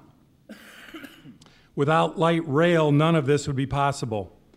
There has even been talk of a new Hispanic cultural center down the road. Whether this eventually gets funded or not, we believe South Phoenix, because of its unique culture and heritage, can become a destination location and attract an amazing amount of economic development. This growth is leading to increased property values. I know one of our city's top real estate infill guys. I talked to him about what is happening with Phoenix, and it's amazing. Other benefits include alleviating traffic congestion and lessening pollution. I've read about light rail in other communities and see articles that say light rail attracts another good-sized apartment complex, and this is repeated over and over. If I recall, I think I was told there were 6 new multi-tenant high-rises alone built in the last 3 years along the light rail in Mesa. Bringing people into downtown Phoenix will continue to fuel the growth and better our entire community. A couple more examples are the cities of Seattle and Minneapolis. Many times, big projects like this can divide cities, but the Minneapolis Light Rail is creating jobs and driving development in underserved areas, and I've seen it described as the right way to renew a city. The City of Phoenix and Valley Metro are doing a great job. We are now the 5th largest city in the U.S., and their vision for the light rail parallels the needs for our population growth. We have been following the light rail. My business partner and I have been following the light rail for the last 5 years. And our experiences thus far indicate that both the City of Phoenix and Valley Metro are mindful of our culture and history, and that they will protect the heritage of the area and improve the quality of life for so many people while helping build the future of our great city. They said no to downzoning any properties. They will help support our businesses through the entire process. They know it will be a catalyst in continuing to make our community better. Thank you, Mr. Vici. We're out of time here. If you finish up right now at this point. You got it. Just don't want to wait any longer. All right, appreciate it. Just a quick question. So, Councilman has a how question were you for us. informed on the meetings, sir? How were you informed on the meetings of the light rail? We've been informed, email, things put on our door. I mean, we hear about it all the time. We've been very involved for 5 years. Now, to be fair to everybody, once we went to the initial meetings, then you're in the loop. So, I mean, some people could have been missed. Thank you very much, Mr. Levici. How about Agripina Ontiveros, and then followed by Mac Gleckel? Is Mr. and Mrs. Ontiveros here? Okay. In favor of the petition. If you're not here, I hate to do, but I know it's a little bit confusing, but in favor means in favor of the petition. Opposed means oppose the petition, and therefore in favor of moving forward with light rail as voted on by the City Council. How about, is Mac Gleckel here then? Please come forward, and then the next speaker will be, is it Carmen Rosales Barreras, I believe? Please. Hi, good afternoon, Mayor and council members. I'm the co-owner of Lena Ward. John just spoke. I just wanted to say that through the whole process, we have definitely been informed from day one. We've been to several meetings. I've been on the art committee for picking the art for the Buckeye station. I think the whole thing has been incredibly professional for us, informative for us, and we're completely in favor of the 2-lane roads. That's all I wanted to say. Thank you very much for taking the time to come down here. Next speaker will be Ms. Barreras. You here? We should provide testimony? Okay, she is in favor of the petition. How about Jay? One single name only, in favor of no light rail. You have 2 cards here as well. That does not get you extra time if you fill out 2 cards.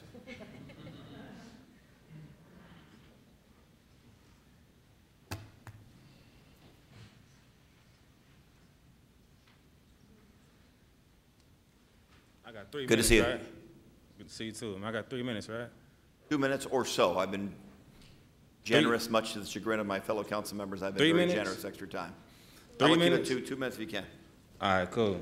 Please ask me some questions when y'all done. Please ask me some questions. We got some answers for you, real answers. All right. So, first I want to say greatness is better. Greatness is better than possibility. The light rail is a possibility that it's going to be great over there. Greatness is you educate the people. That's a guarantee that you're going to have more greatness, not a possibility, which is the light rail. 7th Street bus, 7th Avenue bus, and the 24th Street bus go directly to the light rail. 32nd Street bus and a 48th Street bus take you close to the light rail. That's 5 buses on the south side that get you to the light rail. We don't need it. Not right now, at least. The south side is not that big. If you spread the word since 2012, everybody on the south side would have heard about this light rail. It's not that big. So don't come here lying to us, man. Stop playing with us. And how can you, somebody's talked about taxes over here, talking about how you gonna get your taxes back. How are we gonna get the lives back that got killed in our hoods? We don't care about no taxes coming back. We can talk about the lives that been killed in our neighborhood. How we gonna forget them taxes, man? Bring them lives back, the mothers that been crying because they children dead. You know what I'm saying? We talking about real stuff now, man. Forget all that extra stuff, man. So the light rail gonna lose money anyway. If y'all try to bring that over here and y'all not trying to help our people first, y'all gonna lose money anyway. Bet that. You're gonna lose that money. So y'all hurting businesses and you raising prices. Help people, man. Before y'all bring that, help people first. So, and then in emergency, talking about with 1 lane, if you have an emergency, a fire truck can have to drive slowly to emergency, that equals a dead person. Or a very injured person, they're not gonna be able to get to the emergency room. Y'all tripping, man. Y'all thinking about money all the time, man. How much time do I got? I got 30 seconds?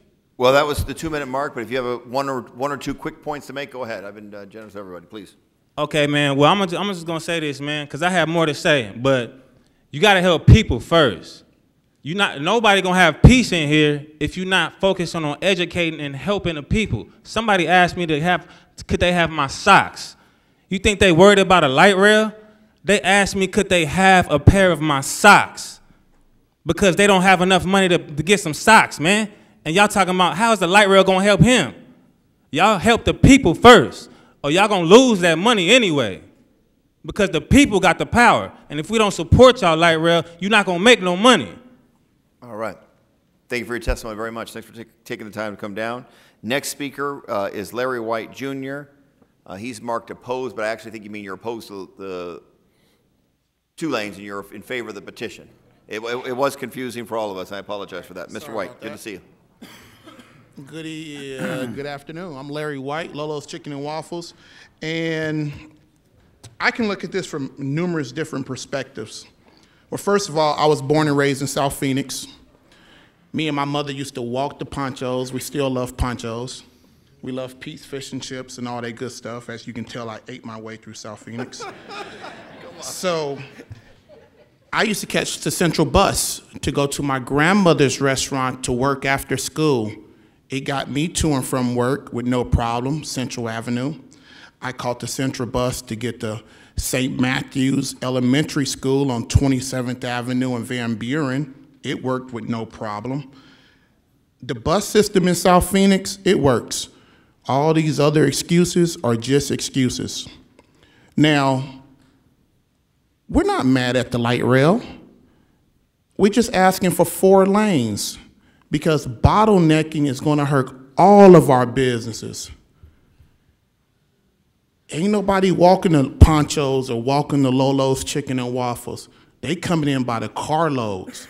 And this is how we take care of our families and supply jobs. Believe it or not, Lolo's Chicken and Waffles employ well over 350 people. We're making a big impact, and I invested into that neighborhood back in 2000, way before the light rail was even thought of. In 2004, I bought that corner where Lolo's Chicken and Waffles sit to this very day. I started construction on that project in 2011. That's way before y'all came talking about light rail. I went down to the city hall, talked to Mike Johnson and other people. People thought I was nuts to invest the type of money that I put into my beautiful establishment. It's because I believed. We didn't give up on Phoenix. We invested in Phoenix. We're asking Phoenix to invest in us and protect our interests so we can keep paying those nice tax checks every 15th and 20th of the month. I know y'all loving that money, but if Phoenix business go down, that check gonna slow down. All right? So please don't bottleneck our business. Give us 4 lanes and we'll accept you. Simple as that. Thank you. Thank you very much, Mr. White. Great to see you. How about Rachel Palapoli? Is that right? Please come forward. No questions? Oh, I'm sorry. Any questions for Mr. White? We're going to ask you for a recipe, but you won't give us that, so.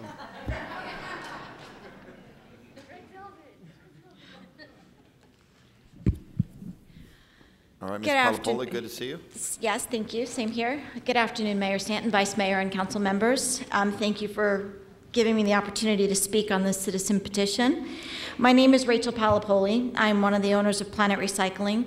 We are a flooring retailer, a recycler, and a waste management company located on the corner of Mojave and Central Avenue, not too far from Lolo's.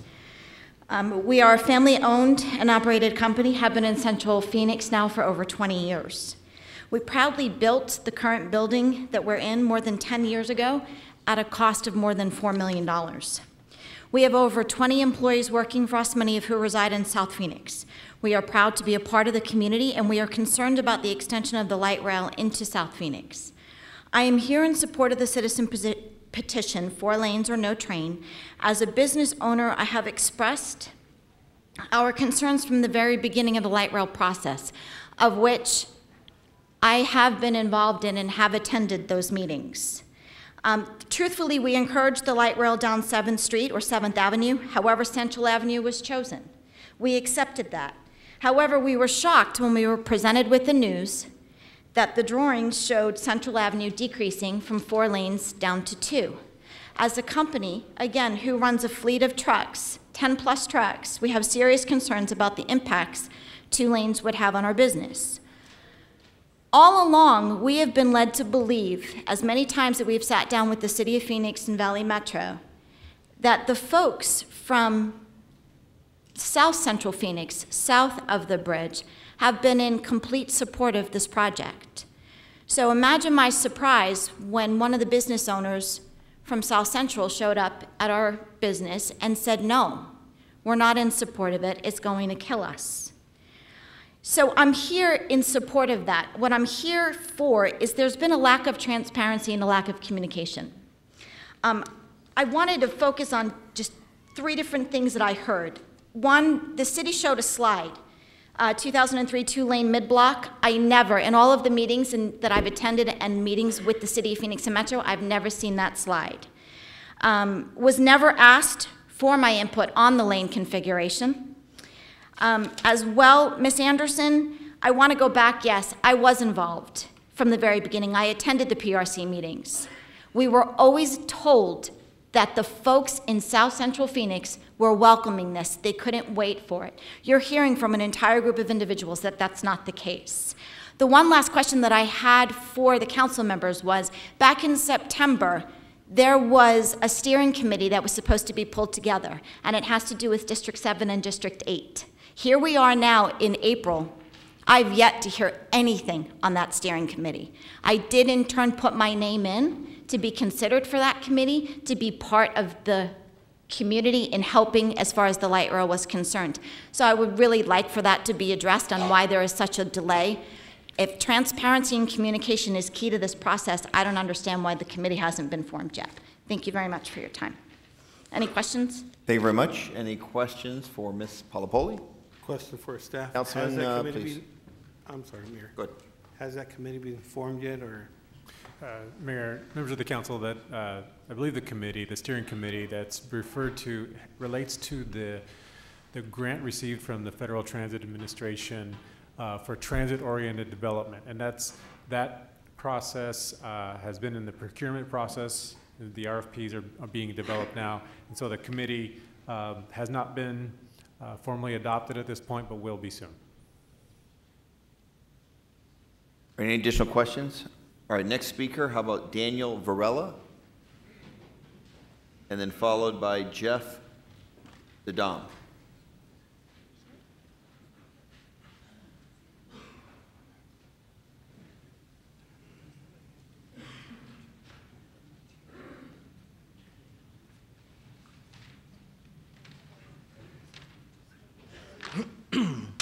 Hello, Mayor and City Council members.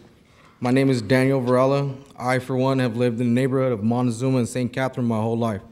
I have seen this community grow, new businesses open, new schools, new stores, and old businesses that have been here for years. They all deserve to continue to flourish in this community like all other communities. Regardless, this is happening. The light rail train is coming. It is the future, but the future should be made right. It should be 4 lanes instead of 2. The long list of small business owners, all down Central, will be affected. But for the employees, oh, I'm sorry. The long list of small business owners, all down Central, will be affected if not made the right way. So please hear us out and make this happen, not only for the business owners, but for the employees that work at the small businesses, for the people that lived and shopped here in South Phoenix all their lives, for the people that go to the doctor appointments at Cigna, for the people that go to the Ace Hardware store, for the people that go to the fast and friendly car wash and clean their vehicles. We all deserve better, we want better, and we deserve 4 lanes. Thank you very much. Any questions? Oh, and then, I'm sorry. Please. I did not receive anything about meetings, anything on the door hangers or whatever they're talking about of any type of meetings. Thank you so very much. All right, thank you. Jeff Dedam, and then followed by John and Julie Van Camp. Hello, my name's Jeff Dedam, and I own Fast and Friendly Car Wash on Central. These types of meetings, I go to a lot of them. I try to build businesses in different areas of this city, and so I see these kind of things. And I always see people talking about, well, this might happen, and this could have happened, and this won't happen, and that kind of thing. And these studies that we talk about, and they're important. I understand that. But what we got to do is we got to understand, first of all, I wash cars for a living. I'm all about light rail. I got no problem with the light rail, but it's got to come in right, and it's got to come in with the I's dotted and the T's crossed.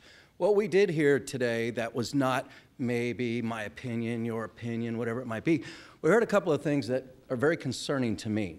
You asked some very good questions of the council here. One of them was talking about the cul-de-sacs and how do we get out of them in an emergency and that kind of thing. And I think it was 3rd Street that you mentioned that you were working on a solution for an emergency that could happen. Shouldn't you have already done that before bringing the light rail here? Shouldn't we have already, when you look at the scope of just getting an exit out of 3rd Street versus the light rail, maybe we should have done that first and then decided what the width should be. And then I hear some other things. I hear, well, we're going to widen all these driveways and we're going to make them better because they're 40 years old. Okay, is that money accounted for? Well, we're working on that. We're trying to find the money. We're going to work with the city to get the money, et cetera, et cetera.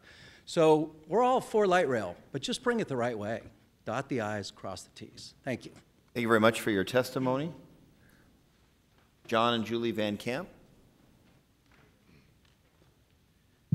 Thank you, Mayor and City Council. My name is John Van Camp. I have a small appliance store on South Central. The light rail coming through will put me out of business for sure because they say 40% less traffic. I depend on the traffic. I have 40-foot trailers I pull in and out of my business daily. With construction, I won't be able to get in or out. That's my only access to Central.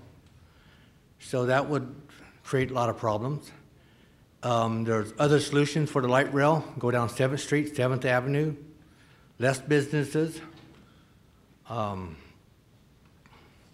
on being notified by the light rail, I was notified after I went to a couple meetings because Mel Martin is the one that spoke up and said that we should be, he would even pay for to be mailed out.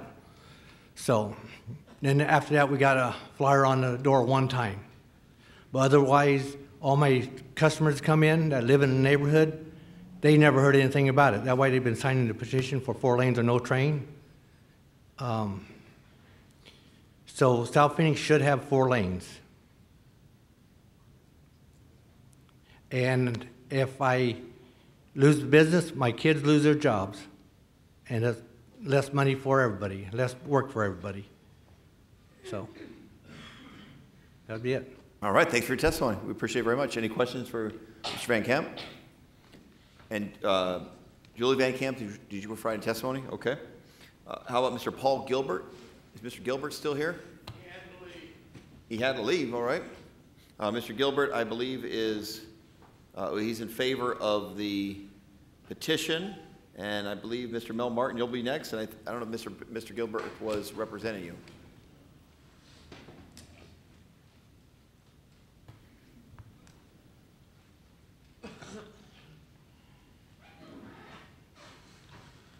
Thank you, Mayor and City Council. Most of you know me. I've got businesses on South Central and very outspoken. I was on the planning committee for South Mountain Planning Committee for 15 years, and city adjustment for 3, and 21 years representing South Phoenix on the Maricopa County flood control. So I'm pretty darn easy to get a hold of, and was never asked to be on a committee of light rail South Phoenix. I wonder why. First of all, we don't have any one lane in Maricopa County.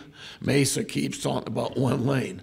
There are 32 feet, 17 feet for parallel parking, and 15 feet for the lane. So there is no, they chose that. When you start, give us the opportunity. Give us 17 feet for parallel parking and 15 feet for light rail. Now, I get a little upset. The vote in 2014, I've asked for the tape, not the crap that was recorded afterwards. I wanted the tape of that meeting. There was 3 of us here and opposed to it, and never have received the tape. Never in that meeting or in the motion that ever mentioned one way each way, one lane. Never. If it was such a big deal in South Phoenix, can you imagine just 3 people showing up? The guy that owned the McDonald's, Ace Auto Repair, Dick Sellers, he's sick, he couldn't be here, and me. Does that sound like it was a lot of notice put out? Well, my other point is, how can the city council ignore approximately 3,000 people that said no to the notice that they have received no notice? How can they do that? How can they pass that up? The city should direct the staff, in our opinion, to study the matter further and revisit the vote to make 4 lanes like anywhere else. They're using South Central Bridge as the fact that they can't have 2 lanes with it. They're not going to run 1 lane over it. They're going to find in the study, us people have been around, I've been down there since '55. Half of it washed away. Half of the Central Avenue Bridge washed away. And how long did it take to fix it? 6 weeks. What engineering got done there? There is none. It's impossible to do.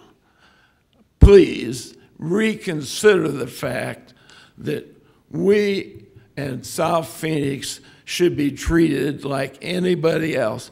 You added a lane to 19th Avenue.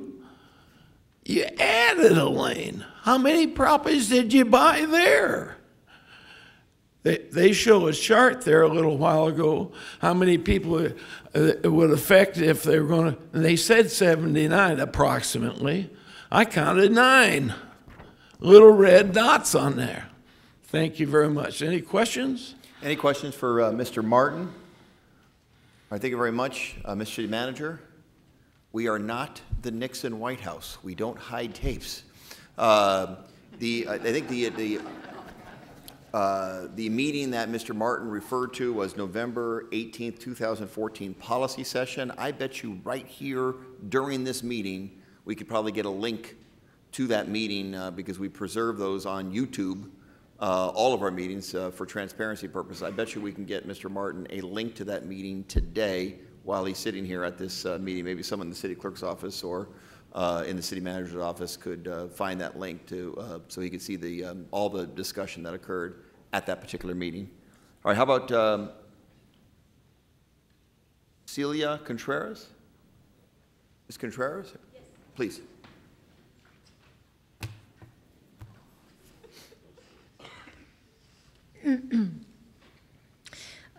Good morning, everyone. I try to speak your beautiful language. I do the best I can.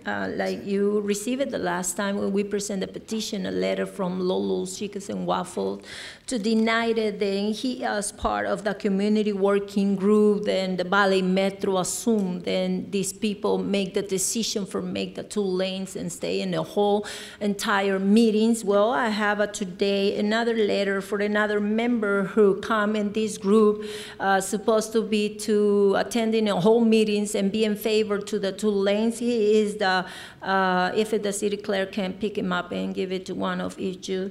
It is a letter from a Preston Funeral Home, and he denied it to be in this group. He denied it to go at the meeting with the proposed to support these crazy cows. Then the Valley Metro tried to take in our neighbor. He said he attended, he signed it, but he's not in favor. He signed it only like a part of the attendance members, but he never say he is in favor. So I'm coming here public to say it. This community working group is now a ghost.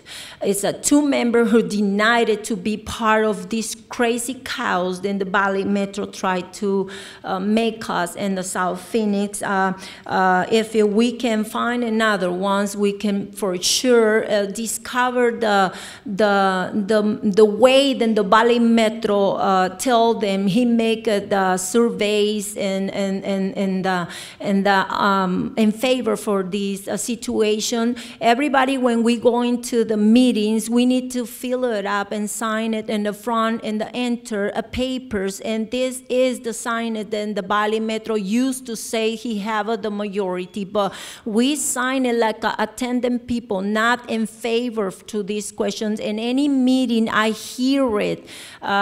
We have the 2 lanes, and they always hiding this information. They're never talking to us clear.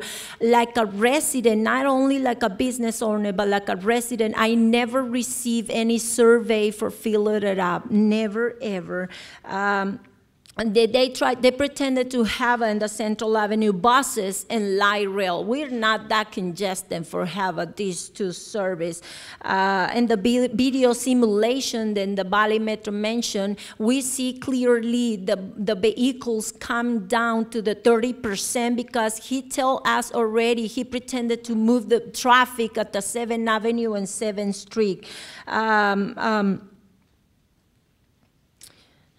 We asking at the city of Phoenix if we can have this group contracting independent architects for see if it's true about all these architects measurements, because in the imagined in the Valley Metro presented to us right now, when we see the 2 lanes, the bicycle lane and the sidewalk, they don't show us. They have 3 feet each side empty. To don't use it. So we need those 3 feet for figuring out the 4 lanes. We can have the 4 lanes without damaging the 80 business than he pretended to say it. We allowed to contracting independent architects for prove that. we have traditions in our community is already down. McDonald's, he already sold. We don't have no more that traditions. Everybody sell properties, close business already because we are petrified about this situation. We need a voting against that. The community outreach group and the South Phoenix Covenant, they never come to us and make us participate about his meetings. We never be in those meetings. I never receive an invitation. I don't know about the Tulane since the last year in summer, and this is why we raise it up. We ask you for being in favor for this petition. Thank you so much, and if you have any question. Thank you very much for that testimony. Any questions for Ms. Contreras? Okay, thank you very much. Next will be Mr. Lincoln Ragsdale, Jr.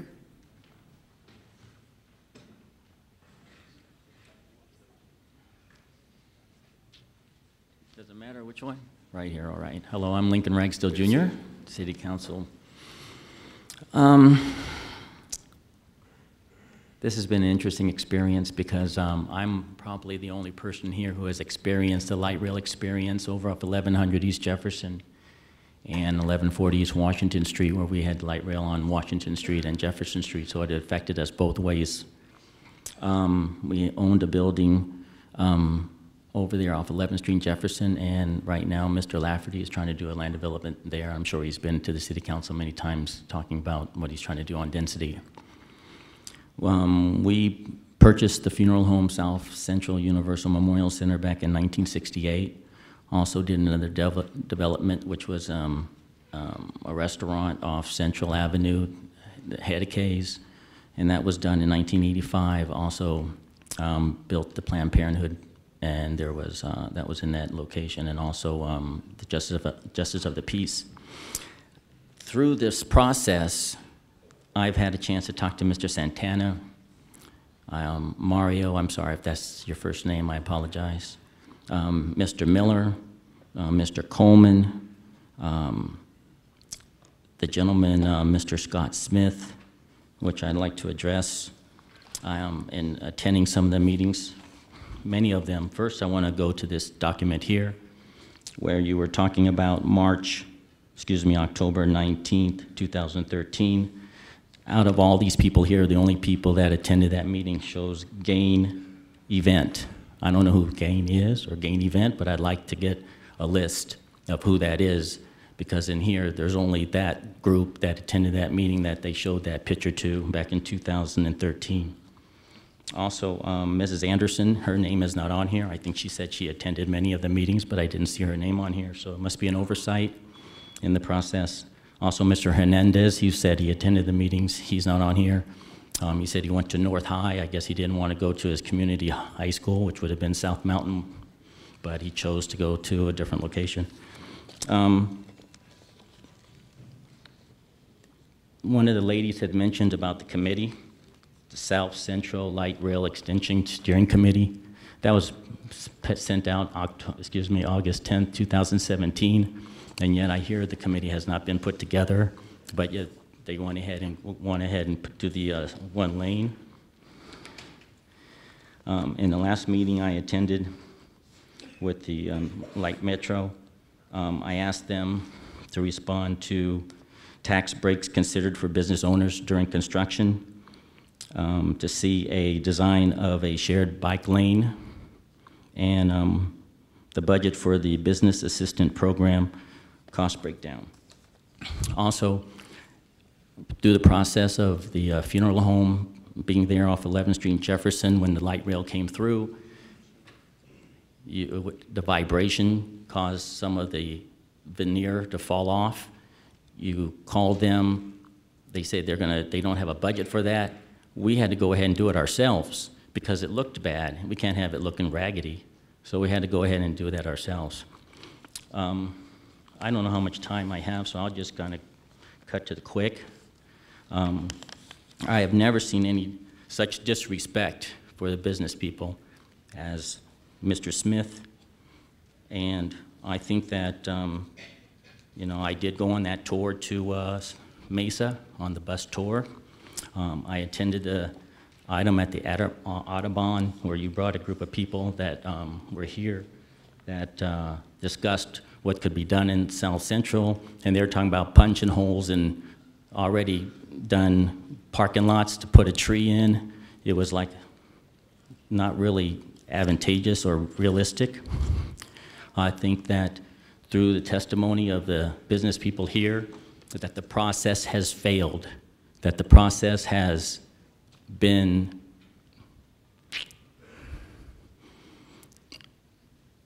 basically, because I've talked to Mr. Mario and the other gentlemen here, I told them the reason they did not want to buy the property on South Central is because they didn't want to spend the money. It would help those property owners along that area that would not be able to survive and would be casualties of this development, and that the money was not spent and allocated because it was a minority area, mainly Hispanic and Black and poor people. And so they didn't want to give the people an opportunity of the upside. Maybe they might want to stay in the area or move to a new location, but they would have had that choice, which they probably did on Central Avenue and some of the other places in the other part of the community. So I felt there was an element of disrespect to the diverse community of that area, and that also I wanted to show on the TOD, that through the TOD in that area that was put forth to the Central City Village Planning Committee, that you have in here that they cannot put any commercial flags, banners, streamers, or anything for advertisement, which reminds me of Mr. Sanchez that used to have piñatas over there on Washington Street, and now and then I'd buy a piñata. But now he because he couldn't hang them out because it was in the TOD, that he basically went bankrupt. His building is still there, but he's not there anymore. So these are the things that I think that need to be reevaluated. Someone had mentioned, I think, the Lane Trophy people had mentioned that there was not going to be down zoning. And I think in this process, if you look at it, the TOD, there is lots of down zoning. And the last item is that on your TOD, that you need to have not only the TOD, but a buffer, because if you can go up to 110 feet, then you might be able to go to 90 feet or a smaller building that might be right next to that. So Thank you very much for your testimony. That's my input. Thank you so much. Good to see you again. Good to see How you about too.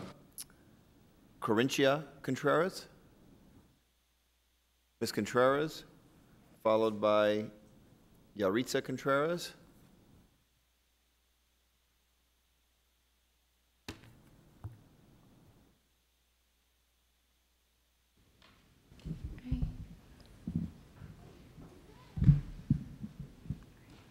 Okay.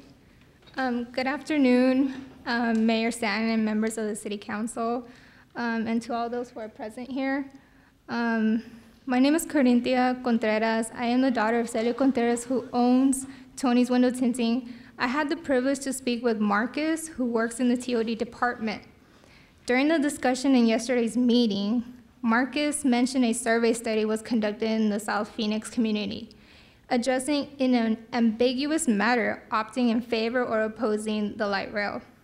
The manner in which the study was conducted by utilizing the informational social influence strategy resulted in individuals to take the limited context presented and make a decision based on it, without mentioning the negative impacts in which the light rail will affect the community, in particular, the reduction of lanes from 4 to 2. Along with this, Marcus mentioned that only 28 businesses, quote unquote, showed up to a meeting in March of this year. Yet on page 570 of the City Council formal meeting report described 57 stakeholders attended the meeting. Despite of this, 250 plus businesses questions the sample of the study along with the reliability and validation of it. Furthermore, if the study was done with such small sample in regards towards the businesses, we can only assume they've done the same with the residents of this community. Valley Metro insists on community input was obtained from a group called Community Working Group. 4 Lanes or No Train took the initiative to speak with 2 members that was listed on that Community Working Group. The members were unaware of partaking in this group and furthermore insisted in opposing the light rail design. Along with this, the loss of members, We're a relatively small sample to devise a meaningful community input. By all means, the community questions the reliability of this community working group. And to conclude, 4 Lanes or No Train group would appreciate if the mayor and councilors take note of the ambiguity of the survey study conducted in South Phoenix, as well as the sample size of the survey study, along with the sample size in community working group and falsification of members in the community working group. Thank you. Thank you so much. How about Yaritza Contreras? And then followed by Ms. Quinn Tempest.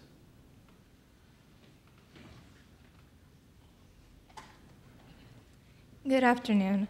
I would just like to say I saw pictures of you guys showing the buses, how they're going to be closed. But if we just have 2 lanes, sometimes your buses, as an experience being on one, they fail, they break down, and we have to wait for another bus. And we can just imagine the cars behind us trying to get around. But if we only have 2 lanes, how are these cars going to get around? They're stuck, they have to wait, and that creates the traffic. And today we still have traffic as cars try to go back to get to their destinations. Being a daughter of a business owner, my mother has to provide for me. And if she loses customers, how will she pay for me and my family's educations, our finances? It would just be hard. If her business breaks down, what will happen to my future? Also, another way that I see traffic happening is we have schools in the Central Avenue, many schools, and we know schools, they put down the signs where you have to go 15 miles per hour. That will slow down everything, and the safety of the children, how will they cross if there is a train right in the middle of the way? That's all. Thank you. Thank you very much. Thanks for your testimony. How about Quinn Tempest? Hello, Mayor and City Council members. My name is Quinn Tempest. I have lived without a car for over 4 years now and mainly rely on the light rail as well as my bike to get around. I'm also a member of the Citizens Transportation Commission appointed by Mayor Stanton representing transit users. I've been really excited about this extension for a long time, connecting a community that has felt disconnected from downtown and other parts of the city. I also really applaud the city staff for the facts they've laid out today, as well as a robust community engagement process. And I know they even presented to our commission a multi-million-dollar early action business assistance program that we recommended, I voted for, to recommend to this council, which approved would provide a lot of support to businesses years before construction would happen. And I am personally in support of the current lane configuration with one 20-foot vehicular lane and 1 bike lane, which has been mentioned lightly, but is a very important element of this plan. Not only does this current design support the city's stated multimodal goals for this project, but it limits the amount of disruption and property acquisition that would have to happen to make this change at all feasible. So although I completely understand the concerns of the businesses in the area, I truthfully don't believe that the design would do anything but hurt, heavily delay, or even kill the entire project. So with 69% of South Phoenix residents not having driver's licenses, I wonder who these extra vehicular lanes are serving, especially when we're building a train designed to bring people to and through this community. Transit users also patronize businesses, plus you can fit more of them in a space of a car would take up. The project has been designed to create a walkable, bikeable, safe, and efficient corridor for all modes of transportation, and I would hate to see that change this late in the game. I do hope the City Council members will see the negative effects any changes will have to this project and the community at large, and vote to retain the current design plans as they exist now. We are truly in a paradigm shift in how people move around our city, and I think a vote to retain the project as is a vote towards the vision of a multimodal, inclusive transportation network, and that's truthfully the city I would like to live in. Thank you. Thanks so much, Ms. Tempest. I appreciate it. In favor of petition, not wishing to speak, Octavio Torres. In favor, but I'm guessing in favor of the current configuration is Devney Preuss from Phoenix Community Alliance. I hope that's accurate. I'll make sure it gets accurately registered. Let's see.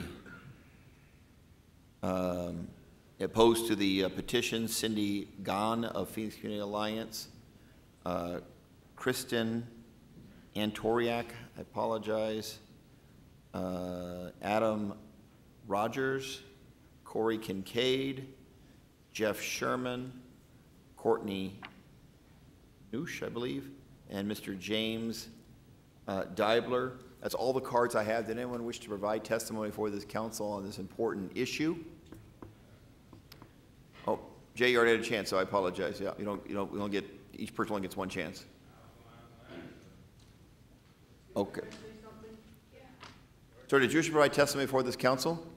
You may come forward and state your name for the record and then provide up to 2 minutes of testimony. Hi, I'm Larry Cohn. I own Herdez Jewelry in Pawn. From what I'm hearing here, is there any way we can maybe table this, revisit this, and try to get more of a feeling from the entire community, business owners, residents, and so on and so forth? Because it seems like we're in an impasse, and I just don't see any happy medium here. That's basically all I have to say. Thank you very much. Garcia, please. Good to see you. Hello. Carlos Garcia, South Phoenix resident, live on 16th Street in Southern. I've accompanied some of these folks through this process. I think it's been proven that lies have been made. The community outreach program was not sufficient. None of these voices and a lot of other voices were not taken into account. And what I've seen through the process is, yes, of course, our communities need resources, and South Phoenix and West Phoenix need these resources. But when those resources finally get to us, they come at a cost. You start cutting corners. You start making it harder for us. Going west, thinking about going through I-10. Going south, you're minimizing traffic and giving us less instead of more.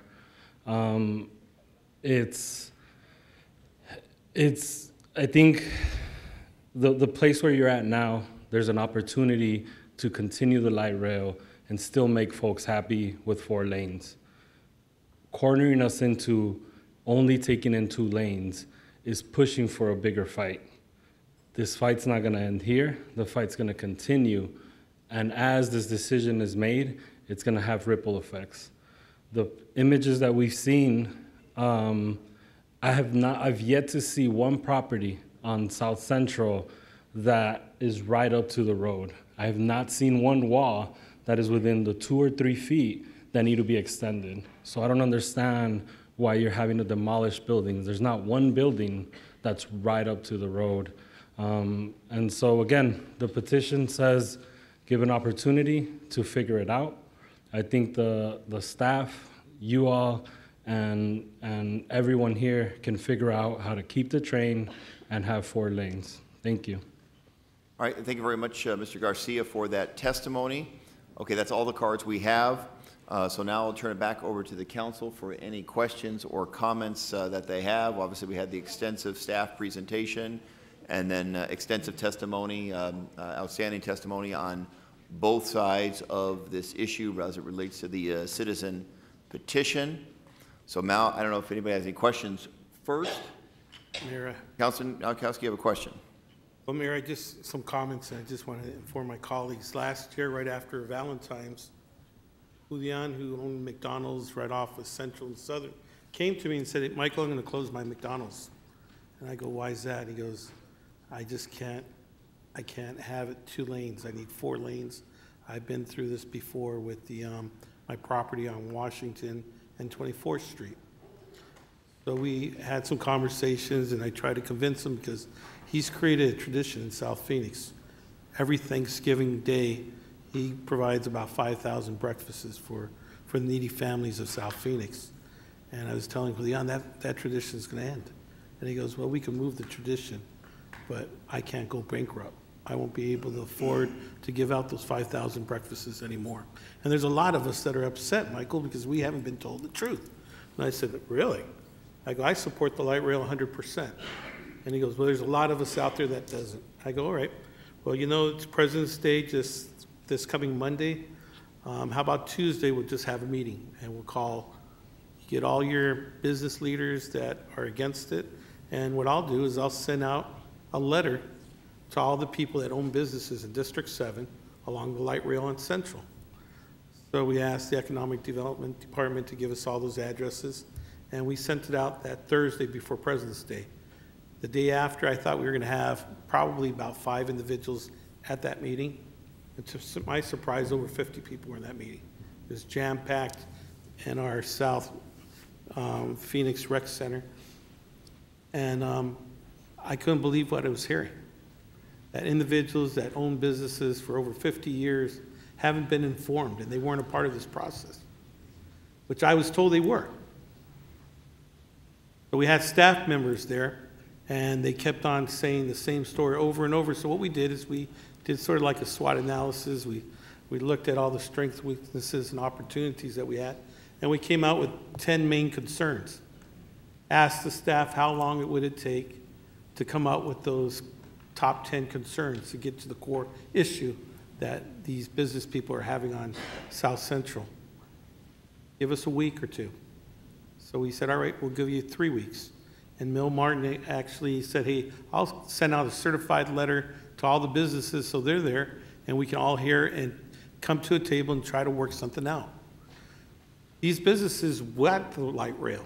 They're not against the light rail, and that's what's confusing here is because when I'm sitting here, these individuals want to save the light rail, but they just don't want 2 lanes. They want to make sure that there's 4 lanes so they have people that can make it to their business. I drive down Central Avenue every day to get to work.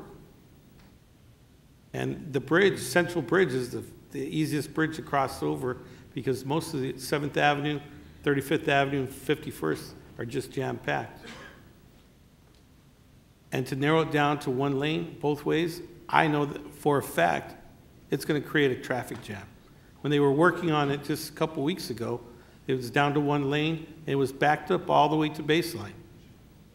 And that was just construction. They were working on the mediums. And that was without the light rail, without any construction at all.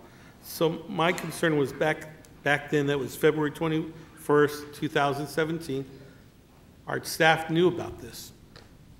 We addressed this issue, and then we started going out to the businesses one by one to start addressing some of these issues. But what's wrong is that there's some type, I'm not sure what's going on here. Why we didn't fix this problem a year ago? We continue to tell these business owners that we're going to sit down, we're going to figure it out, we're going to figure it out. We haven't figured it out. At that meeting, what came out of it is that these people are landlocked. We never looked at it as a city. Valley Metro never looked at it. The city of Phoenix never looked at it. The only way we found out was through that meeting, that there was pockets of neighborhoods that didn't have an exit out of that neighborhood, that cul-de-sac. There's no exits to 7th Avenue or 7th Street. So now there's a safety concern. So then we jumped on that and we're trying to figure that out. Then we're figuring out that we even have fire hydrants in the middle of driveways and stuff like that, that we're working all that out. So something happened. This thing was rushed through. As a council member that represents this side of the river, I wasn't informed, and I wasn't kept in the loop. So if I wasn't kept in the loop, I understand how pissed off and mad these individuals are, because I'm mad. No, it's not about being a part. It's about coming together, sitting around this table, and figuring it out, finding some common ground. And the common ground is we want a light rail down South Phoenix because we need it. We need it for our children. We need it for these businesses. We need it for people from Tempe, Mesa, North Phoenix to come into South Phoenix. We have some great stores. We have some great mom and pop restaurants out there that people would love to jump on the light rail and experience. But we have to communicate. And that's what's lacking in this whole process. When we came back for that second meeting, we didn't do what we said we were going to do. We ended up throwing a video for 45 minutes, and we started talking about how important light rail is, and then we ended up having members of residents versus business owners saying, we want to save the light rail, you guys want to close down the light rail. It wasn't about that at all. So let's stop the chaos. I believe we need to figure out a way to sit down around this table and figure it out. Because we're going to end up losing a light rail. These individuals have signed a petition. There's attorneys that they hire. And we're going to get sued. And this whole process is going to be thrown out, no matter what we do as a city. So instead of going through all that legal mumbo jumbo, let's fix it and let's figure it out. And I believe we can do it. And I call it the Team Phoenix approach, where we all sit together with the businesses, with our staff, with all of us in this room, and I think we can figure it out. I'll be the first advocate not to lose the light rail, but at the same time, I don't want the light rail to be thrown down their throats the way that we're throwing it right now. So I want to figure out a way. I'm not sure what kind of motion I can do where we're not going to really screw up the whole process of the light rail, but how can we actually take some time and listen to these concerns of these individuals that have been there for years. Individuals that don't know South Phoenix, we don't have a restaurant, we don't have a hospital, we don't have a roller skating ring, we don't have activities for our kids. The places where we go to eat are those restaurants that are here that are afraid that they're going to be closed down. And that's what we do as a community. We come together to these businesses that provide entertainment for our kids. And it's the City of Phoenix Parks and Rec and other services that we provide that helps our families out. So I want to figure out that way. I'm not sure, Mayor, what a motion could be. I'm not sure if we can take some time to really come together and try to figure it out with all the resources as we as the City of Phoenix. I don't want to end up voting to stop this process, but at the same time, do we have enough time to really sit down and try to figure it out? All right, thank you very much. I'm going to hand over to Councilwoman Gallego. Thank you, Mayor Stanton. I, too, represent many people along this extension, and I want to thank everyone who came out here today. There are people who have done great things for our community and have wonderful businesses. I am very proud of this project and the work we've done on South Central. The project was in public involvement while I was running for office, and I would try to go to every meeting that I could attend. At the time, we were represented by Councilman Michael Johnson, who is here today. Thank you for joining us. At every meeting I'd go to, there would be someone from Valley Metro who was there and wanted to talk about this project, wanted to get people to sign up for the email list, or if they didn't use email, try to get in touch with them by phone, whatever way people wanted. I used to joke I'd heard the presentation so many times that I could give it, but Scott, you should know they were very serious and had no interest in a candidate giving the presentation, but it was meeting after meeting out in the community. And I understand there are a lot of people who work multiple jobs or who have mobility challenges and can't go to meetings. We can always do better, and every time we do a light rail extension, we learn from the last one, and so I think we were very, very committed to continuing to learn and go forward. But it wasn't just the public involvement process. We also had Proposition 104, which was on the ballot, and registered voters who live in the City of Phoenix received mailer after mailer. And not only did we send them mail, but we also put a map on the ballot that showed where the light rail would be going. That's very unusual to have a map on the ballot, but it was a good way for people to see what was happening. There were also 2 grassroots organizations that were going door to door in the area. I can tell you as a candidate, you try to reach everyone and you do your best, but people are not always home or they don't always answer the door. We can always do better, but we did try very hard to do outreach in the area. The most accurate poll that there is Election Day. Voters in the precincts along South Central approved this Proposition 104 with 75% of the vote. So that is strong support, and we made a commitment to them that we would make this investment. I hear over and over that people in the community want to make sure they get their fair share of government investment, and they want the city to do more. And today, I hope we will move forward with doing that. It is a great project and a legacy of Congressman Pastor, who really pushed for this when it was not included on Prop 400 at the Maricopa County level, and said, we care about the people along this extension and we want to do more. Construction is very difficult, but we are trying to do our best with early assistance. Quinn from the CTC mentioned that we're starting earlier than we ever have before, but I'm going to challenge us to do even better with business assistance. We're also working very hard with the Department of Transportation, which runs the freeway system. So for people going south to work, the most difficult point in the commute is when you hit the freeway. We do not control the traffic signals right by the freeway, and get a lot of frustration about those, but we're actually working with the Department of Transportation to try to add turn lanes and improve the traffic flow so that it'll be even better going forward, and that people on the 7s in particular will be able to get through more easily. So we are trying to do our very best with this type of investment. It's a very exciting project. There's a lot of people here who will benefit from it, who will get a chance to go to school, who will get a chance to go to jobs. It's actually gotten national attention. President Obama, during his administration with Secretary Fox, this was the only project west of the Mississippi that they picked for the ladders of opportunity. And so we had national level visitors who came here and said, we think this is the best project in the West to give people economic opportunity, a real leg up, that this is a very important investment that will change lives. I'm very proud of this project, and so I move that we deny the petition and direct management to add additional assistance for South Central, an increase of 25% to the business assistance program, and investment in sustained professional expertise to aid property owners and businesses along the project corridor to maintain continual access to their businesses and properties to the maximum extent possible. I will second Okay, that's a that. motion. There is a second by Vice Mayor Williams. Vice Mayor? I'd like to explain why. I have been involved in transit for the last decade. And the South Central project, although not in my area, has come before my committee often.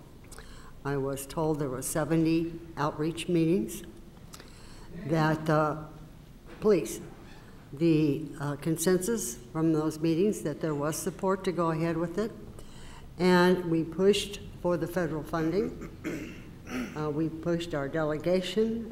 We were successful. And we, since then, have planned this whole north-south route based on this extension, as well as the east-west.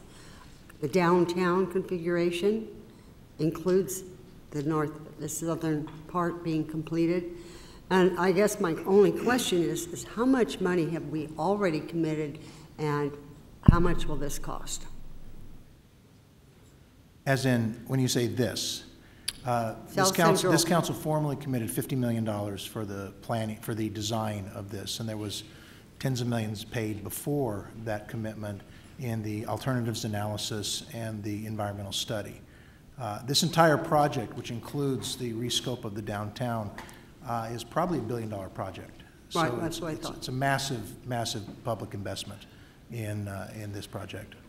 And, just the $1 billion investment we've already spent, I would guess probably $90 million towards this. That's a lot of money for my book. I would hate to see that thrown out the door, because if it's not approved, that's exactly what will happen. We will lose the opportunity, we will lose the money, and we will have betrayed our voters who supported this on the ballot. And I just know we're not going to please everybody, but I think it's very important we move forward. Thank you very much. Councilwoman Stark, please. Just as a follow-up, another question. So we've already estimated $9 million on this. If we were going to go back to the drawing board, then do we have to sink more money into it to start anew? You're following what I'm Mayor, saying? Councilmember Stark, the biggest challenge is not in the money that it would take to redesign, although that would be substantial because we are well down the design road. Just a little bit of background: when this council approved the locally preferred alternative in November of 2014, that set in motion a certain process that involved the Federal Transit Administration. It was followed immediately by the formal environmental review, which took almost 2 years to complete. Once we entered that process and entered into that project, then there are some very firm deadlines that we have to meet, time-wise and product delivery-wise. Valley Metro, we basically follow what the council has, what the formal policy is, and so we went ahead based on that assumption. We are up against some deadlines now because we're now 3.5 years, almost 4 years down the road from that formal decision. We have to enter what is called the engineering phase no later than late this summer. That's a formal, designation and milestone set by the Federal Transit Administration. If we go back and start redesigning now, that will do two things. Number one, that will delay our application to enter into engineering. We have already received one extension to enter into that. If we cannot meet that deadline, we will be exited out of the federal program, and we'll have to apply anew to enter into that program. That doesn't kill it, but what it does, it puts it on, it starts over again. The second thing, which is even more significant, is, believe it or not, when we did this environmental assessment, we went down and did a detailed study of every parcel of property along this route that would be affected and defined what those lines were. So the map that I showed you up there was that part of that analysis as to what properties would be involved. And in the environmental study, which as you can see, this is it's almost 800 pages long. There is a table of every piece of property along Central Avenue and how many square feet will be affected by the take. If we change that right of way, we then need to start again with this environmental assessment. And that delays it. Once again, that puts us out of the project, out of the federal. We will have to then re-enter or apply for a re-entry in the project. Are these things fatal? I can't say that, but given the environment in Washington right now and the funding and everything, it is a very serious decision you're making. Now, the question of 4 lanes versus no train, once again, in our political environment, that runs to a very easy answer. There is physical space to stripe this road and to accomplish some things. The decision was not made to get rid of a lane. It was to try to build a project that would maximize the positive impact while minimizing the negative impact. And the way we looked at that was a combination of properties that would be taken. No, we do not look to, regardless of, and I take somewhat of offense of that, we somehow treat different areas differently. I can assure you, being not so much involved in this process, but being intimately involved in my own project, that property is property and we look for a successful project. A lot of times, the way that we approach things is to minimize the impact, the physical impact on a property, because we realize that is the ultimate. We also realize there's a lot of people who would love for us to impact their property because that would get us to buy their property. We can't read people's minds, so we go in with the idea that we're going to minimize the impact, and that's the direction that the community working group, the city, gave us when Valley Metro approached this. But those are the impacts. We can work together to find a way to stripe the road and to overall. It won't be perfect. It will take some significant. It will create significant challenges for safety and for other things. But if we choose to expand this right of way and to go back and start from scratch, it would have dire impact it would have a dire impact, and I don't want you to take this decision lightly without knowing what those consequences would be. All right, any other, Councilwoman Stark, please. So just as a follow-up, I appreciate what you're saying, and we have enough traffic safety problems in our valley as it is. I do feel your frustration, Councilman Nowakowski, but there's so much money on the line, and the voters did speak out in support of this route. It's we're in a frustrating situation. I certainly like to reevaluate the striping if we can, but I think I feel like I have to support the Councilwoman's motion on this. I think we've done so much, and we went to the voters on this, that we need to move forward. And Councilmember Stark, if I might just finish up, as first of all, Valley Metro and a former elected, it pains me when I hear anybody who was not, or for whatever reason, does not feel they were adequately engaged in this process, because that certainly is not our challenge. Now, I will say this, going forward, and I appreciate Councilmember Gallegos' mention of our business assistance. We will, and especially knowing the situation we're in right now, both Valley Metro and the City of Phoenix, both of us having business assistance efforts in this project, will make sure that this is the most complete and extensive business assistance. We have experience in projects like this, and I can tell you that if the businesses along this route will take advantage of the services that will be offered, and they will be extensive, we can help mitigate the challenges. And there are challenges. We're not going to deny that. Construction is a messy business. But we were there to help with marketing, with businesses, with business plans, with management, with a lot of things that I believe will help businesses not only get through this process, but set themselves up for success after the light rail is in. So just one last thing, Mayor. Councilwoman, please. So yes, I'm glad you added that to your motion about the business assistant. Generally, we do 20%, so kudos for doing 25%.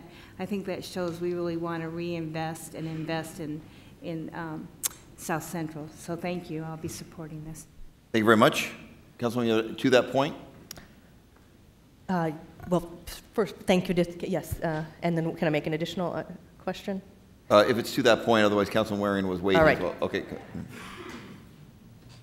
I think he has deferred, so go ahead, Councilman Gallego. First of all, Councilwoman Stark has been a huge advocate for business assistant and always pushing us to do more and better, so thank you on that. The fire department has been intimately involved with this assessment and has some pretty strong feedback for us about how wide the lanes need to be. So I'm committed to building a safe project, and that's not a flexible, we're not going to build an unsafe lane configuration. Mayor, Councilman Gallego, no, we're not. And when we talk about single lane, I know the vision in people's mind is, a crowded country lane with trees. No, this is a very wide space of property. It just is, it's almost there to actually do 2 lanes. But it'll be a very wide property that does allow for public safety, first responders to navigate. It gives clearance. If there's a massive, wreck, no street is totally immune to that. As far as the concerns that Councilmember Nowakowski, there's a lot of, in a lot of this stretch of road, there's a lot of medians. And in many ways, the impact of light rail will not be that much different than medians, because as Maria talked about, we have put extra signalization and extra opportunities along this route to make U-turns, to have breaks, to have signals where people are not going for long stretches, but then they can cross over. So we've taken into account both the unique nature and the large trucks and the traffic, and the fact that there are properties that may seem to be isolated, but we believe that the light rail will not create any significantly more isolation than exists now, where they come out to Central and they have a median there and they have to go up and turn around sometimes. We're going to do everything we can to minimize that, and that includes putting in more turns than we normally do on any stretch of road, and that was specifically designed to address those issues of South Central. Wonderful. I also appreciated you making sure people knew that Valley Metro has never said that light rail should only go into high-income areas. I believe very, very strongly that every part of our city deserves investment in good amenities, whether it's transportation infrastructure, nice parks, or any other positive thing. Regardless of your income, you deserve good things, and this is an important step forward in that reality. I also think it's important to mention that the South Central Office of Customer Advocacy will be open within the month, so we can already get started in pushing on these very important issues that we've discussed today. Thank you so much. Councilman Waring, please. Thank you. I appreciate it. Since I deferred, do I get the wind in the second half? Football.